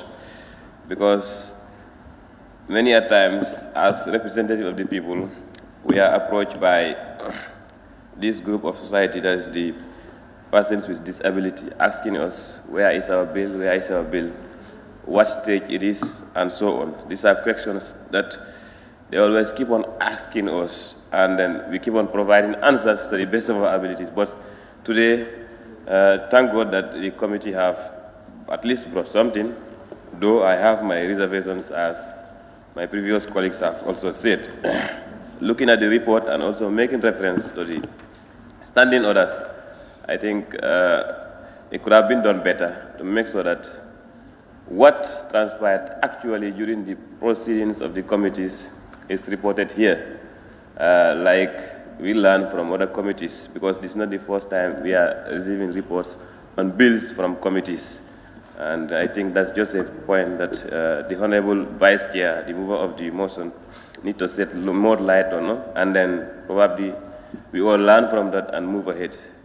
And the other thing is, if I can remember very well, the first time this bill was referred to the Standing Committee on Human Rights from the ABC, and the motion was moved here and then approved accordingly. But subsequently, when this committee stage of the bill was being extended to the next session, that was sometimes last year, it was proposed that we include the Health Committee, because this bill, since we came to Parliament in 2017, I can remember we had a series of engagement with this group of society, us, the Health Committee. I'm a member of the Health Committee, and since the first draft was being drafted and subsequently been reviewed, we've had a series of engagement with them, and it all came from the Parliament here. And I think it is important, if the bill is finally drafted, tabled before us here, to at least include the health committee as the proceedings might demand, because we had insight of actually what is in this bill since inception. I think that's what necessitated the ABC to resolve to another motion to include the health committee. But unfortunately, I asked the chair, he said he have never been consulted, and as a member of the committee, probably I might have missed 1 or 2 meetings. That's why I asked him, but he said they have never been consulted. So I think that is an issue that we need to take up and resolve. But definitely, on my own personal note, I think this is long overdue. This bill has taken so many times now, and I think we need to expedite whatever process that we need to do to make sure that we do the things right and accordingly, and give these people back their bill, and make sure that we do all the processes, definitely do away with it, but accordingly. Honorable Speaker, I think that's what I have, because the other things, I think, like I said in the report, it could have been done better, but I just wish to thank the committee and also let them take note of these recommendations from members, and we see what we can do, and we do it right and accordingly. Thank you very much. Very much, much appreciated. Fonyi Brefet, thank you. Berefet. Thank you, Honorable Speaker. Honorable Speaker, before I depart, please seize this opportunity to thank the committee for laying before us a report of a much talked about bill. Madam Speaker, mine is that of a clarification. I want the mover to do 1 or 2 clarifications for me. Reference to page 18 under the recommendations. And I read there shall be a committee in every, and the list goes on. Village, ward, district, area council, region, municipality, and city council. I want to know the rationale. Passport, I'm not privy to schedule 3 and 4 on page 17. But the question, if you want to institute a committee in each region and in each area council, for example, let's take BSC for example. Vicam Area Council represent a region. Kerawan Area Council the same, and the City Council also. So are you saying that the council, the composition of the committee at the City Council, area or municipal council shall comprise of only members of the council, and the regional committee would comprise people coming out of the area council or municipalities?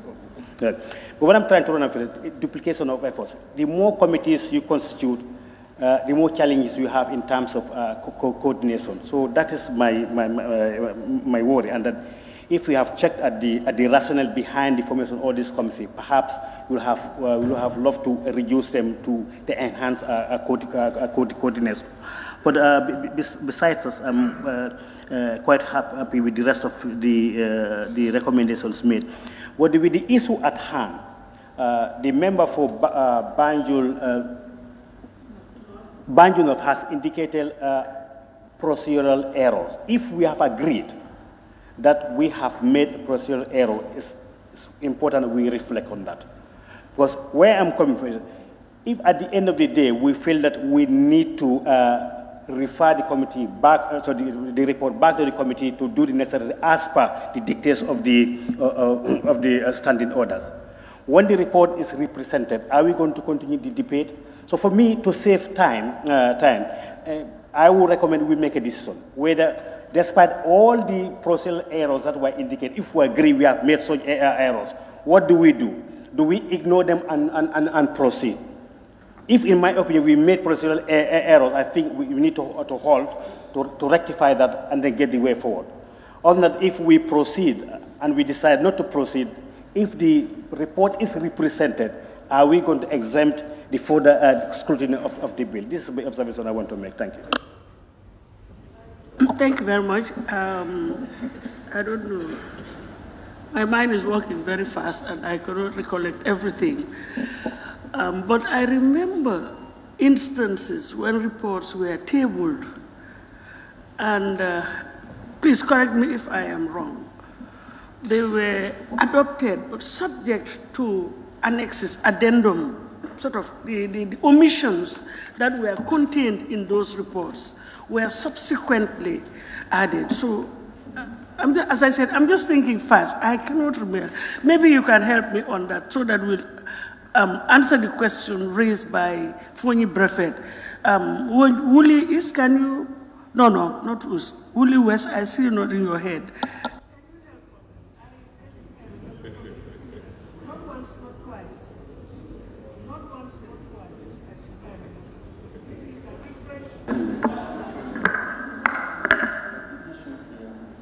You just refresh our minds on that. Thank you. Yeah. What we are saying is possible, and it has happened before. But what we can do is, for me, we can continue with the debate, because some minds are already made up about what has been presented. To stop them from expressing themselves is like you are doing some harm.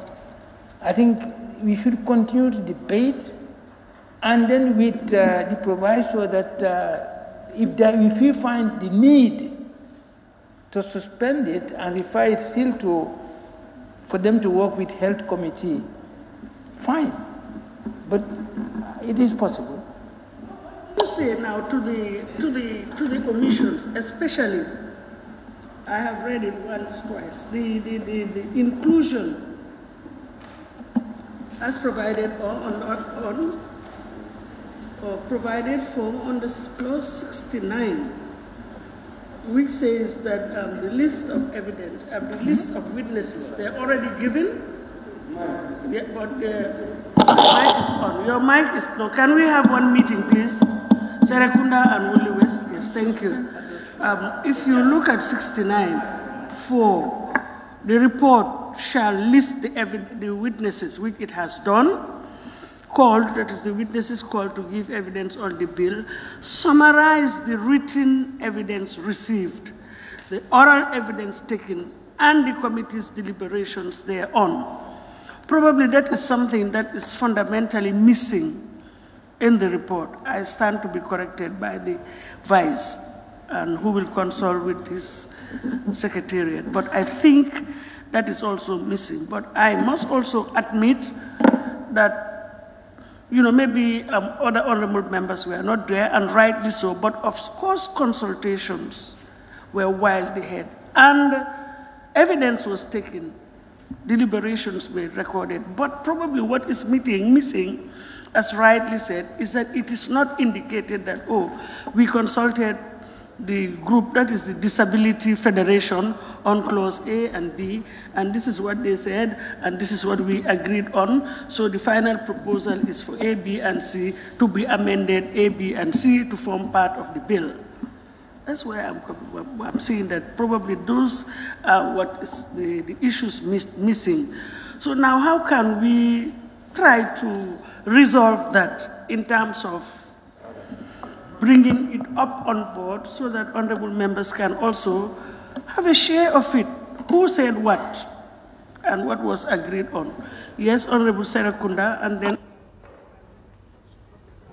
Well, I think two issues are raised which should not really interrupt the debate, as the member for Wuli West has said. They could be raised in the form of a motion, then it will be a subject of a debate. But as Speaker, you want to be very clear on what you are doing, and I think we as an assembly must assist you to be able to do that. The point that is raised is one of procedure in terms of who is responsible for the bill. So if it's a joint committee, of course, Standing Order 99 is saying what should happen with reports before us. Honorable, sorry. The issue of the joint committee, I have assigned the table office to check with Hansard, so that we will confirm that it was referred to a joint committee. Yes, so at this point in time, I, as chair, cannot categorically say that that was the case. Yeah, that's why I'm saying that I'm just charting a path for the discourse. That Standing Order 99 is saying a committee shall adopt its report in a meeting attended by a majority of its members before it is tabled at the Assembly. So that is the essence of what we are here for. So if the health is saying they should have been, so we're talking about joint reports or joint teams and joint presentation, joint adoption before coming, that's another element. If it was just for the human rights, well, we are having what is essentially adopted by them and brought to us as a report. We should, whether it's adequate or inadequate, is immaterial, because at the end of the day, we can make the necessary recommendation that we adopt with whatever amendments will ultimately be made. It's a report. A report is a report, and the adequacy or inadequacy does not make it less of a report. We, by motion, can make a recommendation for suspension, for doing whatever, in order to update it as per the decision of the Assembly. So essentially, we should proceed because we have not done the investigation that you've said in terms of the joint committee. So we should proceed, and maybe before the end of the debate, we may get some information about that. If we don't, a motion can come from the members that we suspend, and that also can be debated. That was exactly my position. But then, of course, I cannot impose, especially moving a motion, it has to come from A, B, and C. But maybe at the end of the day, after all the interventions, we will also equally allow the vice chair to make some observations. He may be able to convince, to respond, not even may be able. He will then respond. But before the adoption, if there is a motion to suspend or otherwise, so be it. But I would rather we proceed. In that case, Kunda, can you on the report? No, for any benefit, please. Important observation, Madam Speaker. Pardon? Very important observation. No, you have had your say. I think it's equally important to allow others to have their say. Yes, so please, this is an additional observation which I have not said before.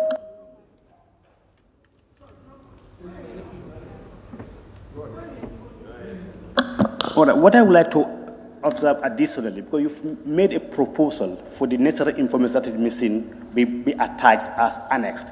Would this plenary be preview to those annexes? Because a report is based on the information presented to you. No, a report is a report. I mean, we're not going to... What is contained in the report is there, but the actual essence, the fundamental issue will be when we get down. And the drafters will be here. I don't know, it's for the Honorable... Please, proceed. Thank you very much, Honorable Speaker. The exercise we are involved in has shown that this Assembly has grown and that it is seeing its role to be the lawmaking body of the land. Despite inadequacies, all those who bring bills here, especially from the executive, must now be convinced that this is not a rubber stamp assembly. We can look at our own inadequacies and try to address them.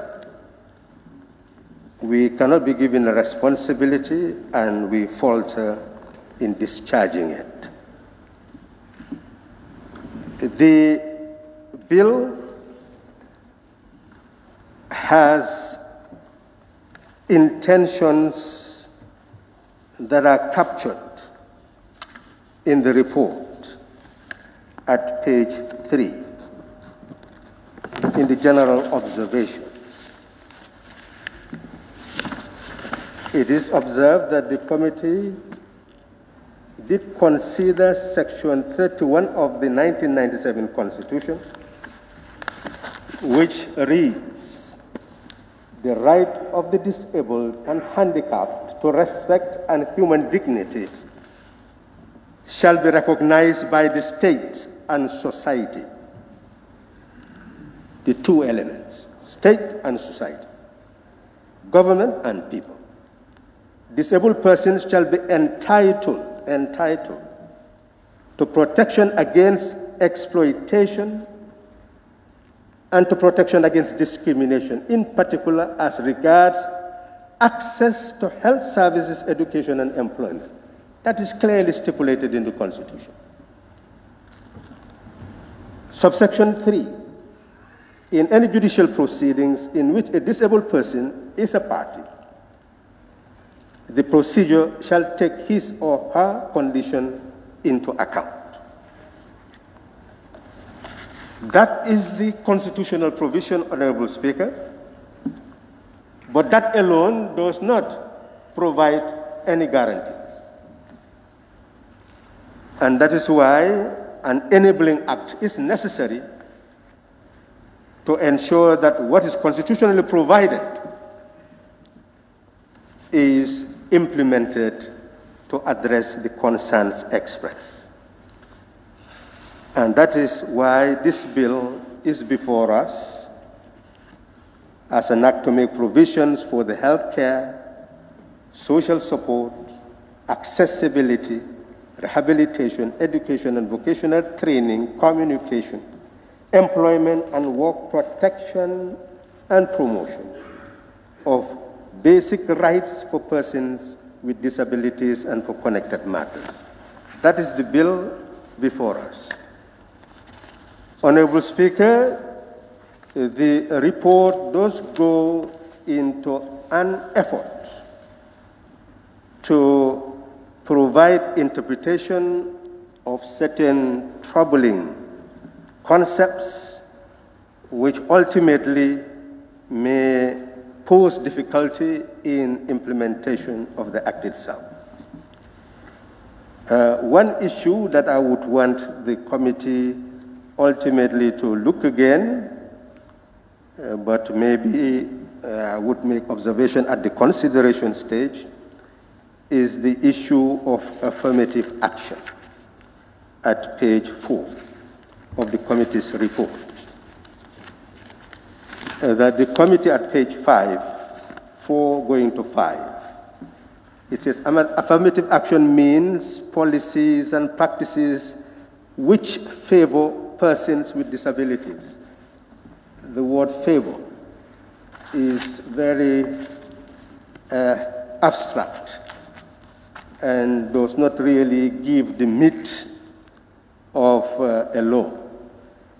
So the objective here is that the affirmative action intends to remedy an imbalance and therefore cushion practice and law so that you create equality in protection and receiving services. Somehow, then affirmative action must have that element of remedying past injustice and providing for equality to catch up with what currently exists. So somehow those elements must feature in the interpretation. Honorable Speaker, if we go to page 6 of the report, it talks about disability.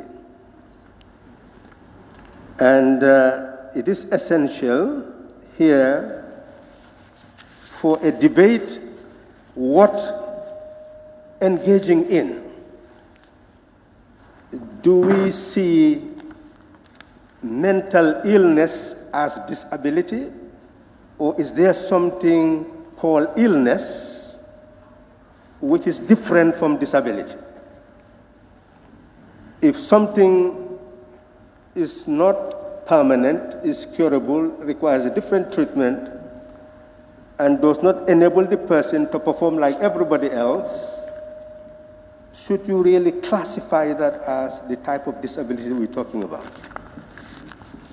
So I think we need to interrogate this more in depth. We should not just imitate. I think this is the beauty of what we are doing, that we are adding to a conceptual framework, nationally and internationally, I kept on looking at this issue of mental disability and see whether we are just talking about people with special needs, or does it include people who also have some mental illness. So there we need to look at the issue more comprehensively. And if we're talking about people with special needs, where is the definition? It seems that we have not given any definition to people with special needs. And it is also general when we talk about disability. The classification should be very appropriate based on what is concrete. So somehow we must identify all those people whom we classified to have disability, to be living with disability, so that the definition will be more accurate. I think that's going to be useful. Honourable Speaker, the issue of discrimination is already settled by Section 33, subsection 4 of the Constitution. There is no need to reinvent the definition because it is already constitutionally defined, and it is important just to incorporate that as stipulated in the Constitution. Honourable Speaker, the issue of inclusion again. At page 7, the issue of inclusion means the process whereby people or society value and respect diversity as part of life and thus minimizes barriers. Well, I don't know whether minimize really will lead to inclusion. I think it's eradicate the barriers. So we cannot use words that still retains exclusion. So somehow we have to look at the words again. It says eliminates barrier in your recommendation in order to ameliorate persons with disabilities to participate in and contribute to that society. And this is where I said, since it is elimination, then some element of equality must be there to participate in and contribute to society equally like all other persons. Somehow, the inclusion, if you eliminate all the barriers, it should result in some element of equality. And also equality must therefore be defined so that we know what it means, because it is mentioned in the bill itself, but what is it should be properly defined. Honorable Speaker, it also then leads us from the interpretation to the actual provisions that are necessary for the elimination of discrimination against people living with disability. The principles are clearly stated under Clause 4 of the bill, the concepts of non-discrimination, respect for fundamental rights. We talked about equality of opportunity and the accessibility. All these are clearly stipulated there. And in order to make that possible, Honorable Speaker, it goes 5. It talks about page 10 of the bill itself, equality and non-discrimination. So it is that concept of equality that should feature in the interpretation. But if you look at awareness raising, as the committee has recommended, my input there, Honorable Speaker, is that you have awareness raising. It says the advisory committee shall, in collaboration with civil society and all actors, take appropriate measures. Well, where is the advisory committee? It's like a role is being given to something that is yet to exist. So you start with 7, and then 8 continues to give us the establishment, objectives, and functions of the advisory committee for persons with disability. I don't think that would be the best way to order the bill itself. I think this awareness raising must come to be part of the functions of the advisory committee, so we put it forward. Looking at this advisory committee, now council, 8. The committee is right to say that, well, they want it to be stronger. But where does the strength lies? Honorable Speaker, it lies in the functions and the objects. And looking at the objects, you look at it in the bill, promote the implementation and the equalization of opportunities for persons with disability. It is promoting, it's an NGO. So advise on the impact of policies and programs designed for equality and full participation of persons. It becomes a research institution. Advocates for and promote effective.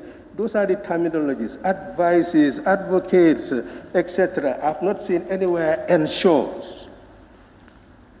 And that's what a committee that has teeth would do. It must ensure something. So don't you think we should move and make it a commission? A commission that can investigate and orders. And of course, the High Court can be appealed. So, because we are going to give a lot of duties and a lot of rights to people living with disability. That is education there, roads there, this there. But at the end, you go to ombudsman, you go to the court, you go to appeal. So what's the use of the advisory committee? So I think we move away from an advisory committee to a commission with certain powers to be able to investigate and give orders for something to be done. And then it's left to the rest to go to the ombudsman and go to the courts, to see whether the commission has said the right thing according to law. Honorable Speaker, I believe that we should move in that direction. There are some things here and there, but that was the key thing that I would want to propose. And when we come to the consideration stage, I would want to also make proposal moving forward on all those elements that are already inherent in the report and the bill. Notwithstanding, we have really moved a step further in terms of putting the statutory provisions that should back the Constitution in order to defend the rights of people living with disabilities, people with different physical features. Because the board we are going to constitute, you've mentioned in many places, I would not want to take your time, but we must bring it into conformity with the Constitution that when it comes to appointment, it is the President under Section 175 who appoints in consultation with the Public Service Commission. What we may add there is a proviso that in carrying out that function, the President will enter into consultation with the organizations of disabled persons. And Honorable Speaker, when we come to composition, we should representatives.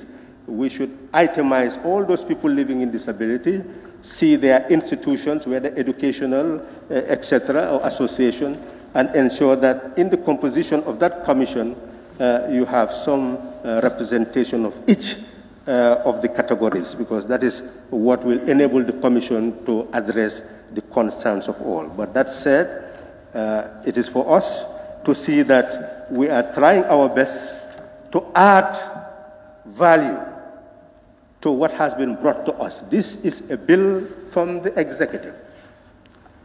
And it's a bill where Standing Order 69 says we have power to recommend amendments. So the bill is not ours, per se, but ultimately we are the lawmakers. What we have power to do is to take the bill at the consideration stage, get our committee to recommend amendments, and we support, then we amend the bill.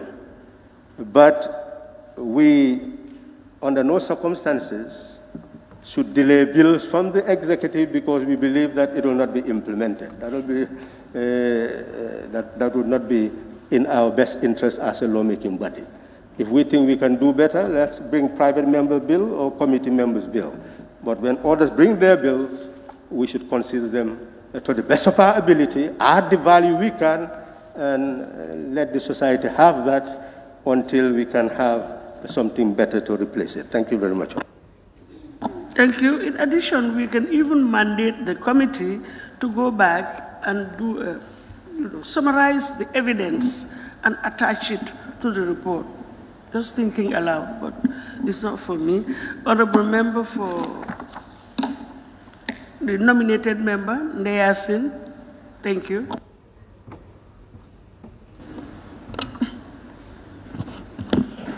Thank you very much, Ma. I don't think I have much to say because all what I wanted to say has been highlighted, but only this, that for us, we invited the stakeholders, and all what you are seeing in this report is from the stakeholders. Maybe it's the manner in which things are brought, but all what is being said, the council and you name them, everything that we are putting in this report is from the stakeholders, especially the Federation. We invited, the chairperson from the Federation is from Justice. And then we invited somebody, is it Fati? Mr. Fati from Justice. Maybe somewhere oversided, it did not come to the report. But all what we are saying, I think is better. I want to plea to my colleagues that we adopt this report with amendments and then see how best we can go about it. Because this disability bill has been a long overdue. Since 2010, up to now, we've been coming. It's true, sometimes the standing orders and maybe what has been done sometimes, because if you look at it, the report, we should have really come up and say, this is what the Federation say, this is what the Ministry of Justice say, by maybe summarizing. But in order not to bore you with a lot of talking, all these things that you are seeing here in this report, most of them, maybe for us what we are doing is, you know, our chairperson and our vice, they all like, how do you call it, quotations, want to bring things that this is how, the English grammar, and you name them. Most of the English grammar maybe is what we did, but most of what you have seen here in this bill, most of it is from the stakeholders. Thank you. And sorry, the other thing is that when this bill comes into act, I think National Assembly, we should try by all means to make sure that people are saying disabilities, our needs are expensive, but there are other needs that are more expensive than the disability bill. Although disability is a package, especially what you need when it comes to visual impairment, we need white canes, we need braille machines, we need note takers, and those things are not available here. So therefore, it has to be expensive. There are other things that are more expensive than when we need the disability appliance. And the disability appliance is what we need to enable us to carry out our daily lives. So thank you. Thank you. Oposalum. Thank you very much, Honorable Speaker, for giving me the floor. And I would like to thank the committee, but this is what really I was not expecting such a report in terms of who prepared the report. In my humble opinion, Honorable Speaker, I think this should have been prepared by a joint committee, if my memory serves me right, and I need not to belabor on that because you've already given instruction for somebody else to confirm. But I think the importance of the health committee in this particular bill, I think, is enormous, because I think they've been talking about this bill for quite a while, and I think it was natural that what the plenary decided, that was actually done. But nonetheless, we can continue to debate so that we can move forward, as the bill has been pushed by Honorable Ndeyasin and her colleagues for quite a while. So, and I think it's okay that we find a way to move on. But I think this should actually have been done by both committees. Now, Honorable Speaker, I think when you look at the report itself, I think they've done justice, going by Standing Order 69, which is really very clear on what they are supposed to do. Because in terms of the report made to the Assembly in paragraph 2, a list of witnesses called to give evidence on the bill. summarize the written evidences received, oral evidences taken, etc., etc. I think that was actually done by the committee. And if you go to B, also tells the record opinion of the committees on each clause and schedule of the bill, together with any amendment recommended thereto, presented in the order in which they stand in the bill. And I think the committee actually, based on this report, they have done exactly what was requested by the standing orders that we have in here. So, and I think they've done, clause by clause, article by article, to ensure that they've given recommendation on everything, and we want to say thank you for that. And again, I think this is the essence of actually referring bills to committees. It actually makes our work easier. Instead of coming here debating, clause by clause, I think the committee actually makes the work very, very easy for us in terms of summarizing really what we needed to do. And then when you come into the committee of the whole house, then we can, from there, we can bring in the changes that we want to make. And I think the committee deserves commendation. Honorable Speaker, the only area also I have which really had a concern, because when I look at the list of the witnesses that were consulted here, I have not seen the Minister of Health itself. I have not seen the Minister of Health. I have not, and they have a big say, because if you look at on the clause 71 here,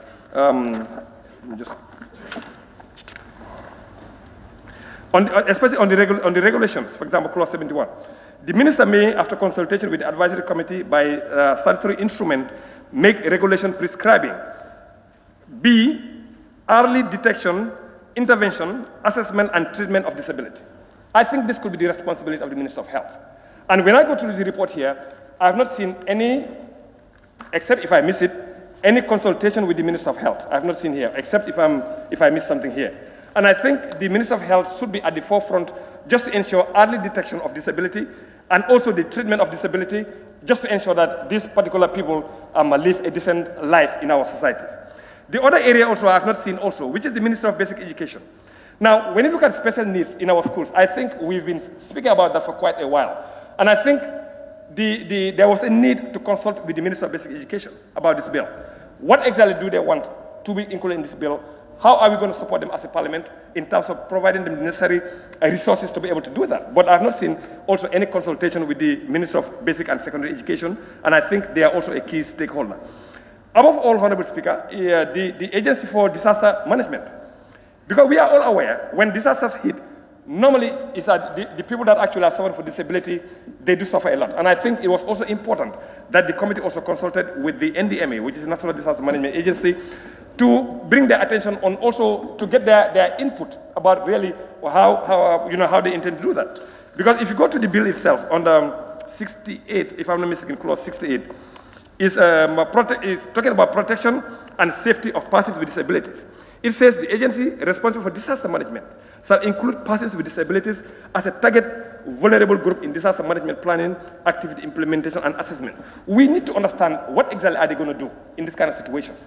And then I think there was a need for the committee to also consult with them so that they can find out exactly what kind of approach are they going to make in terms of regulations or in terms of the actual law itself. What exactly are they going to do? And I think this is something I thought the committee actually missed, and I would recommend that maybe in the future we ensure we categorize important stakeholders, ensure that we consult with them, just to ensure that we have a good feedback from them in order to have a better laws in this country. And finally, Honorable Speaker, I think also there was a need for the National Human Rights Commission also to be contacted. Because when you talk about disability, you are talking about human rights.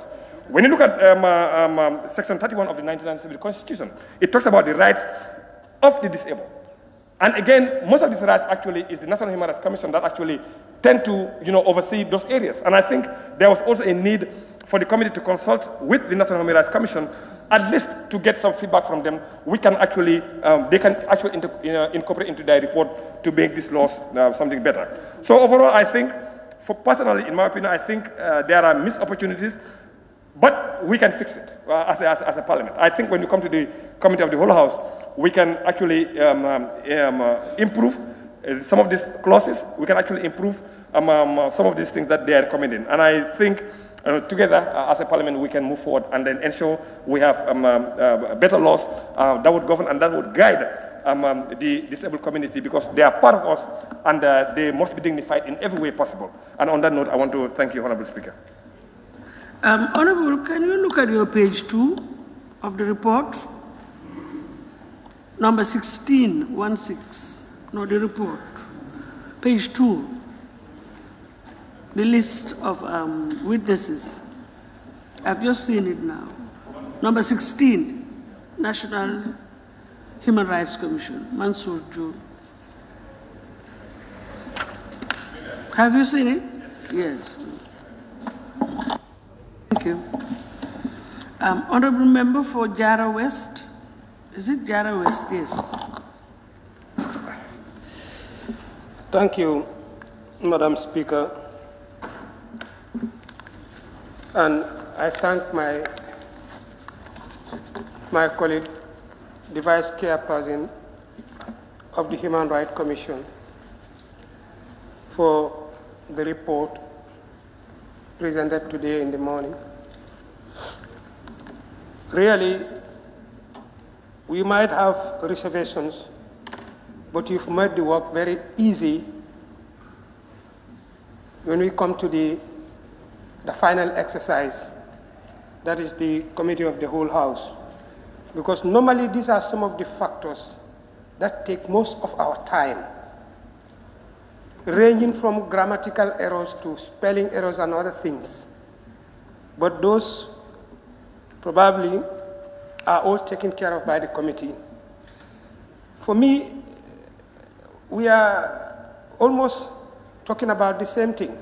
Yes, the biggest concern is the health committee should be part of these findings. As far as disability is concerned, you cannot do anything without Ministry of Health, really. But my only concern is on the proposal made by the committee. That's the proposal 8, page 14. That is the advisory the advisory council. That was supposed to be advisory committee, but by the recommendation of the committee is now the advisory council. The composition of the membership. I have seen what was in the bill has been recommended differently by the committee. Because their recommendation by what we have in the bill was ombudsman and other representatives from other institutions. But in your observation, you struck that out for the Ministry of Health. And actually, we now see the implication. Maybe in the entire consultation of the bill, these people were not consulted. And now they are given the responsibility. That's a confusion to me. I want him to make a clarity on that. On what basis did you change these two places or these two representations? And after observation and recommendation that you have made in this bill, did you call back the respective ministries and reconcile these things with them? Because I know that is also a procedure that we use as a committee. After our observations and our recommendations, we call them back and reconcile everything. Probably, you might make a changes at the level of your committee that might have a legal implication. If you don't consult with the ministry again, probably that will be a problem. I'm asking that question from the Vice Chair to make a clarity on that. And the other thing is whether the Ombudsman has another function that is on page 33. Meaning any member of the council that has a complaint or a petition can do it through the court or to Ombudsman. Whether this is the reason why the Ombudsman is not allowed to be a member of the council. This is my doubt. I need a clarity on that. Madam Speaker, this is all what I have for this report, but I also thank the committee. Really, they've done a lot in coming up with all the interpretations and every, grammatic error in the bill. That might take our time during the committee of the whole House. So with that few remarks, I thank you, Madam Speaker, and thank the mover of the, or the presenter of the report. Thank you, Honorable Member for Sami. Thank you very much, Honorable Speaker, for giving me the floor. Honorable Speaker, I also want to thank the Standing Committee on Human Rights and Constitutional Matters for presenting this bill, which is Persons with Disability Bill 2020. We all know that this is a very important bill because it affects everybody.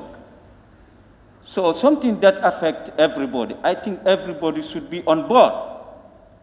Everybody should be consulted. Honorable Speaker, when you look at the witnesses that they have consulted, to me, I don't know whether it's because of resource constraint or what, but their concentration is only on West Coast. It's only on West Coast. Look at the Women Association that they consulted. It's all within West Coast. What about the other regions? Are they not part of Gambia? They also should be consulted, but all in West Coast. And look at LRR, it's only one that I saw, that Lamin Dab, LRR. No URR, no CRR. Why? Is it because of resource or what? Other than that, it's a good report. That's the only observation that I have with the report. Because when you want to find out something that concerns everybody, you should reach to everybody to hear from them. Other than that, it's a good report. Thank you very much, Honorable Speaker. Thank you very much. Any more observations? Anybody who wants to take the floor? Yes. You see, Ilyasa is always very impatient, extremely impatient. I mean, he did not raise his tag until the tail end. I mean, how can I interrupt somebody who's already on his feet? If he wanted to make a point of order, he could have raised and said point of order or observation. But he just raised his tag, so for me, he just wants to intervene. Just like Honorable Member for Woolly East, he did not raise his tag earlier. Same with Birkama South. I'm not going to stop them. Can you go? Yes, please. Yes. I just want to make clarification for the purpose of records. He's talking about West Coast, it's Serekunda, not West Coast. The Sami, he's making a wrong quotation, not West Coast, it's Serekunda.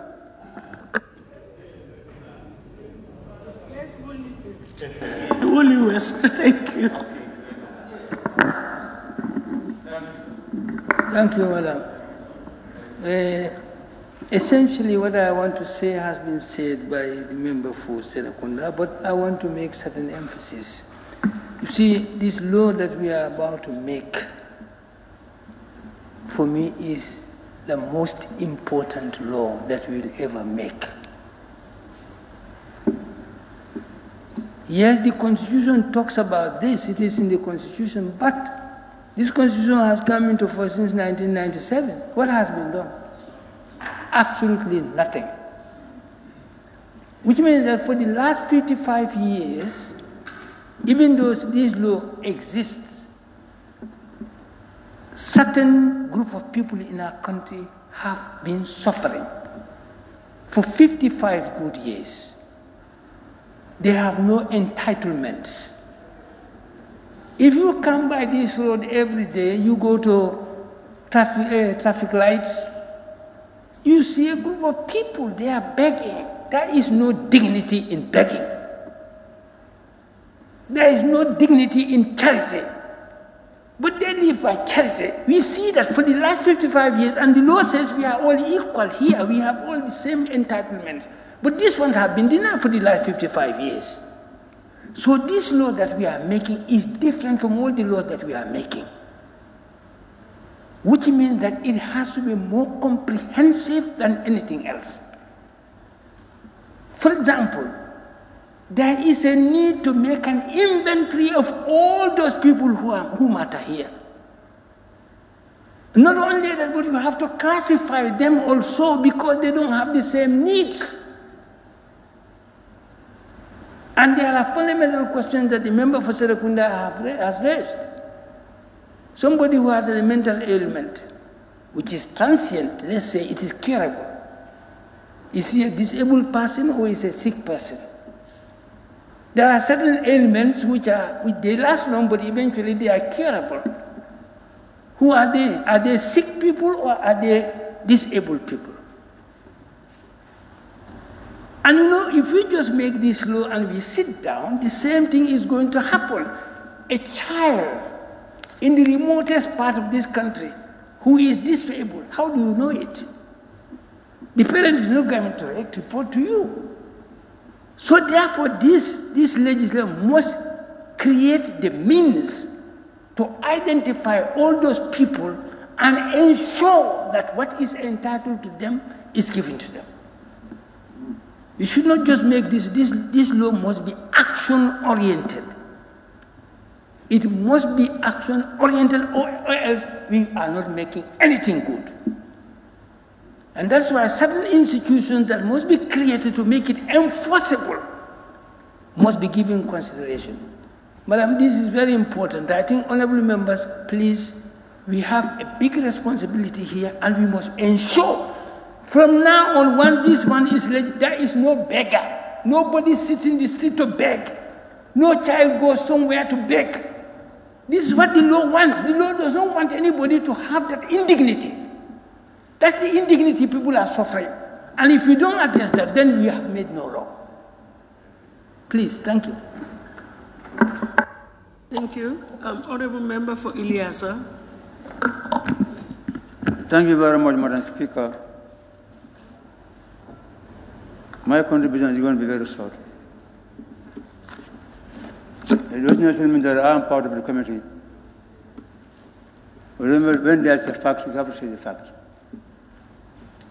This bill has been carrying for almost about since 2010, and they're going to make any progress. Despite the fact that the health committee is part of they should be part of in the committee. But when we oversight it, this bill should not be stopped. We have to go with the bill at the final stage. Thank you. Any more interventions, honorable members? Any more? We're done. Okay. Sorry. May I now call? Sorry. May I now call on the honorable vice chair, who tabled the report to respond to the issues raised by honorable member for nominated member. You have something to say in addition? Yes, go ahead. Thank you, Ma. I want to talk more on this mentally ill and then mental disabilities, because that is why in our federation we have the association, the Organization of Learning Difficulties. And obviously those people, they have mental problems and they are children. So there are some mental ill people who you know that will come back, will be cured, but there are some that you know that it's very difficult for them, because we are debating about it. But if you go to the streets, you see how these mentally ill people are handled. Some are in tanka, and they will be taken out to go back roaming in the streets. So that being the case, if you go to our federation, we have only one type of disabilities that are having one organization or association. But when it comes to mentally, we have the Organization of Learning Difficulties, that is GOLD, and then we have the Association of Mentally Retarded People. So I think these are the issues. That is why we have them. We have two organizations from them. That is the mentally retarded and the organization of learning difficulties, which means to say it is always difficult for them to be brought back. Because if you go to Tanka, you see how they are. And you go on the streets, you see how they are. We don't have psychiatrists. I think we have only one psychiatrist at the Tanka when we went to visit them. So these are the issues that we really have to put on board. Thank you. Thank you very much. I take it that that's the end of my list of honorable members. So I now call on the Honorable Vice Chair to respond to the issues and any more proposals that you may have. The floor. Okay, thank you very much, Honorable Speaker. Honorable Speaker, the issue raised by the member for Kantora is a technical issue, whether we can draft bills in the past tense. I think I will leave that for technical people. But we have technical people within our midst, lawyers, who helped during this scrutiny. And that issue has not been raised, but we will look into that before we go to this consideration stage. Yes, the witnesses we have invited, Banjul North, we have mentioned all of them. These are the witnesses. Yes, I think it's an oversight. The Minister of Justice was also a witness. We met him separately. I think there is an oversight that his name has not been mentioned. But this whole, after we have done all the recommendation, it is sent to the Ministry of Justice to look at it. And he came personally with the recommendations and said they are satisfied. The only one or two areas they were not satisfied, we discussed it. And then we base our recommendation on those areas. But by and large, they have satisfied everything. But they are okay with this. In terms of the joint committee, whether it's a joint committee or it's just assigned to the Human Rights Committee, the first time it was assigned to the Human Rights Committee. Then the second time, I got information that it is assigned to the Joint Committee. Okay, but before we actually go into the scrutiny, the first meeting, I took it upon myself and saw the chair of the Health Committee and informed him that the meeting is going to take place, because I was informed by somebody that it's a joint committee. But I don't know what is the procedure of informing a chair of a committee. He said the authorities must inform him, otherwise he will not come. I said, inform your members so that we can meet together and discuss this, since I got information that it's a joint committee. He said no, he would not come because the authorities have not informed him. I thought I was a better placed person to inform him, but then that was not satisfactory to him. For some reason, when I came also, when I come also, I consulted. Honorable member for Banjul North, please, I'm not going to entertain any dialogue. Let him rest. When I come also, I consulted the clerks and said, what is the final this thing? Some are saying it's joint, some are saying this thing. I could not remember exactly. But they told me that no, it's not a joint committee. It is assigned to the Human Rights Committee. So that's why I raised my case. I've not consulted him since then. That is the reason why we have not continued with them, as far as I know.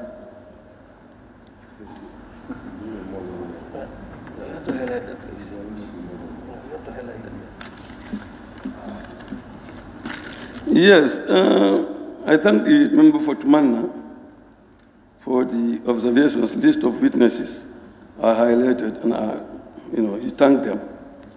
The member for Busumbala, made an observation to say whether the Minister of Justice was consulted. Yes, they were consulted.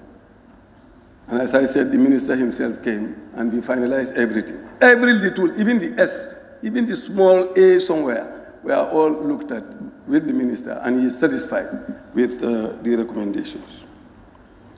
He only said something that we said we are rushing the bill. No, I've never said we've tried to rush the bill. No, I said we've done everything. We were satisfied with our work, but for some reason, because the minister was indisposed, we don't want to lay the report in the absence of the minister. When it was already assigned that we should come here to lay the report, but when we came, we learned that the minister has already gone to Dhaka. So we agreed among ourselves that we should not lay the report without the minister. It's better the minister be present than do it without him. That was the reason. But I never said we were rushing the bill for the sake of rushing the bill. No.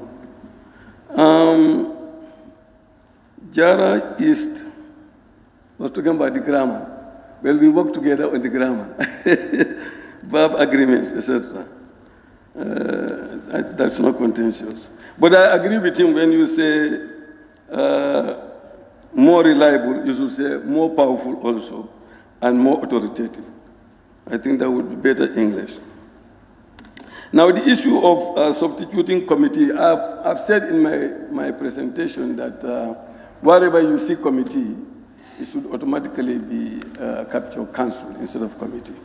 So there may be a few areas in the report where committee is mentioned, but we actually meant council.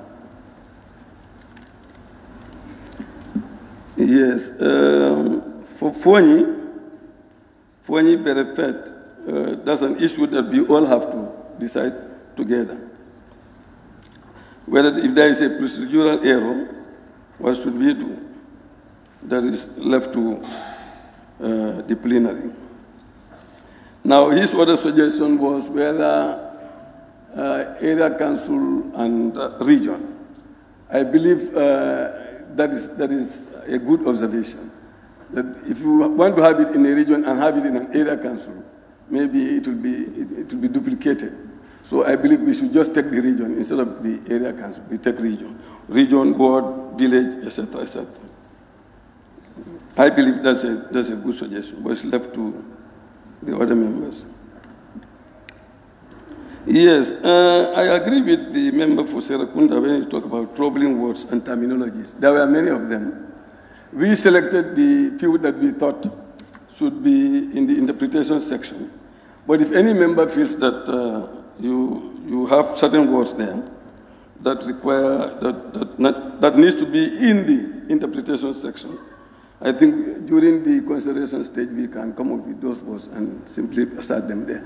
But I think they should make some research to come up with the right definitions of those. Instead of just mentioning that we should put this there, but come with your definition and we look at it together during the consideration stage. Like affirmative action. We look at affirmative action several times, and we did change something there. But if it is not satisfactory, I think we can still just. Now, he said mental illness, whether that is a disability. I'm not an expert, but I see that mental illness has been defined in the bill. Mental disability. So it appears that the drafters of this bill consider mental illness to be a disability.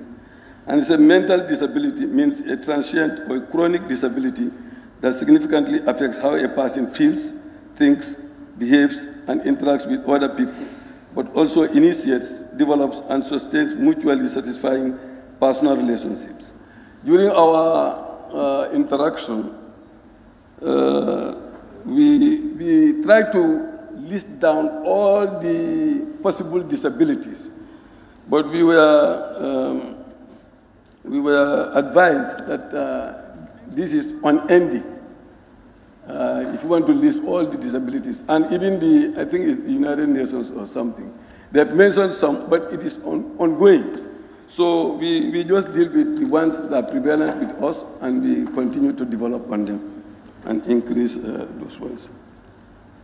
Now, in terms of inclusion, when I was presenting, I mentioned that. I said inclusion was a challenge, was a big debate during our interaction, but eventually we come with our definition of what inclusion will entail. But as I said, when we come to consultation stage, we can always consider, we are open for any suggestion.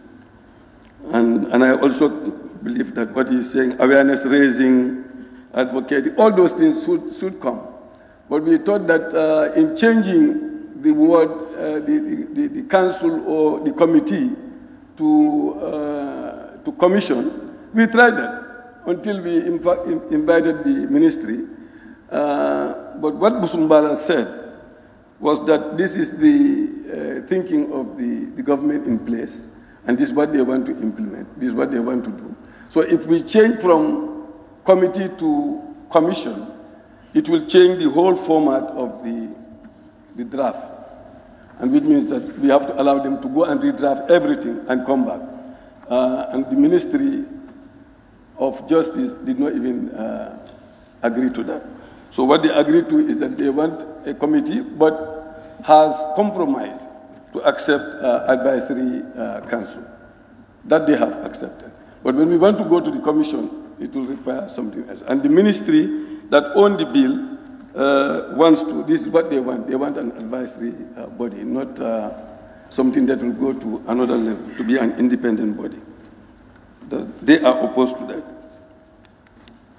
And they, as the honorable nominated member has clarified some of the issues. We have met a lot of people, and we have mentioned them here. And the association, like Sane is saying, I think this women association has linked to disability issues. It's not just an association. It's an association that has linked to disability. That's why they are invited, not because they are from Serakunda, or they are from there. That is the reason.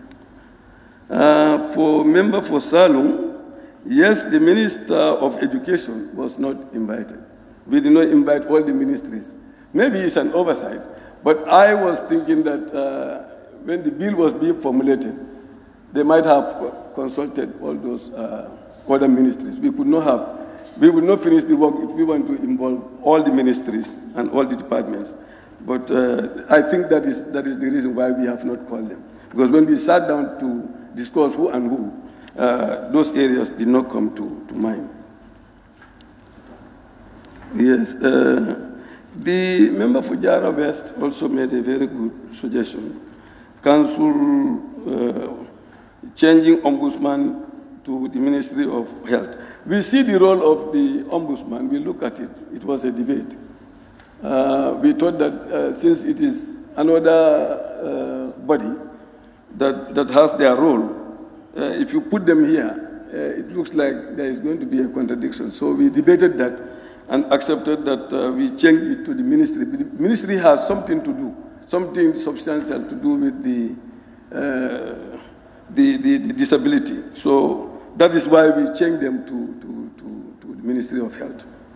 But it's not. But also, it is in the bill and in our recommendation that the council can co-opt anybody who they feel is professional, give them the right advice in their meetings. They are free to do that.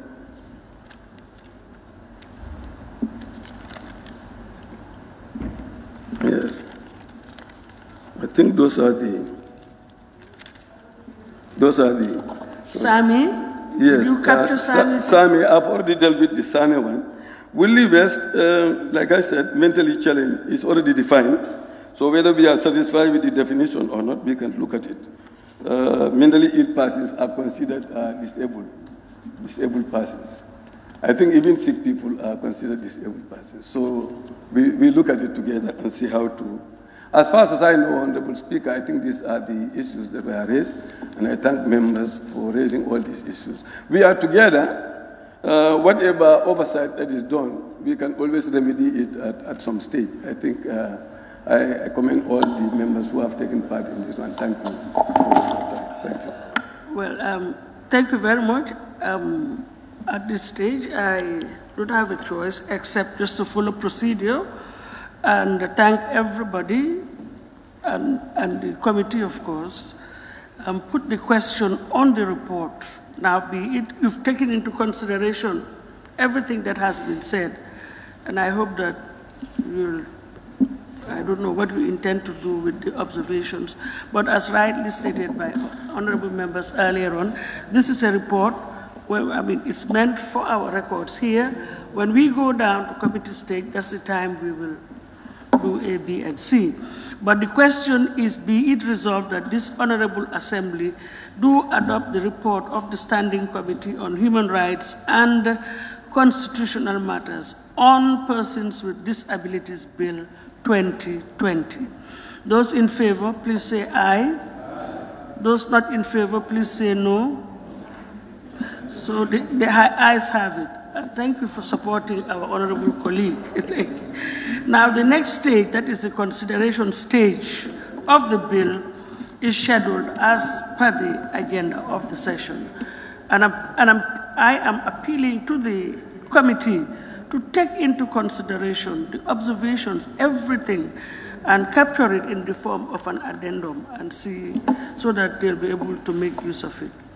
And on that note, I thank all honorable members for their cooperation in today's sitting, and put the question, be it resolved that this...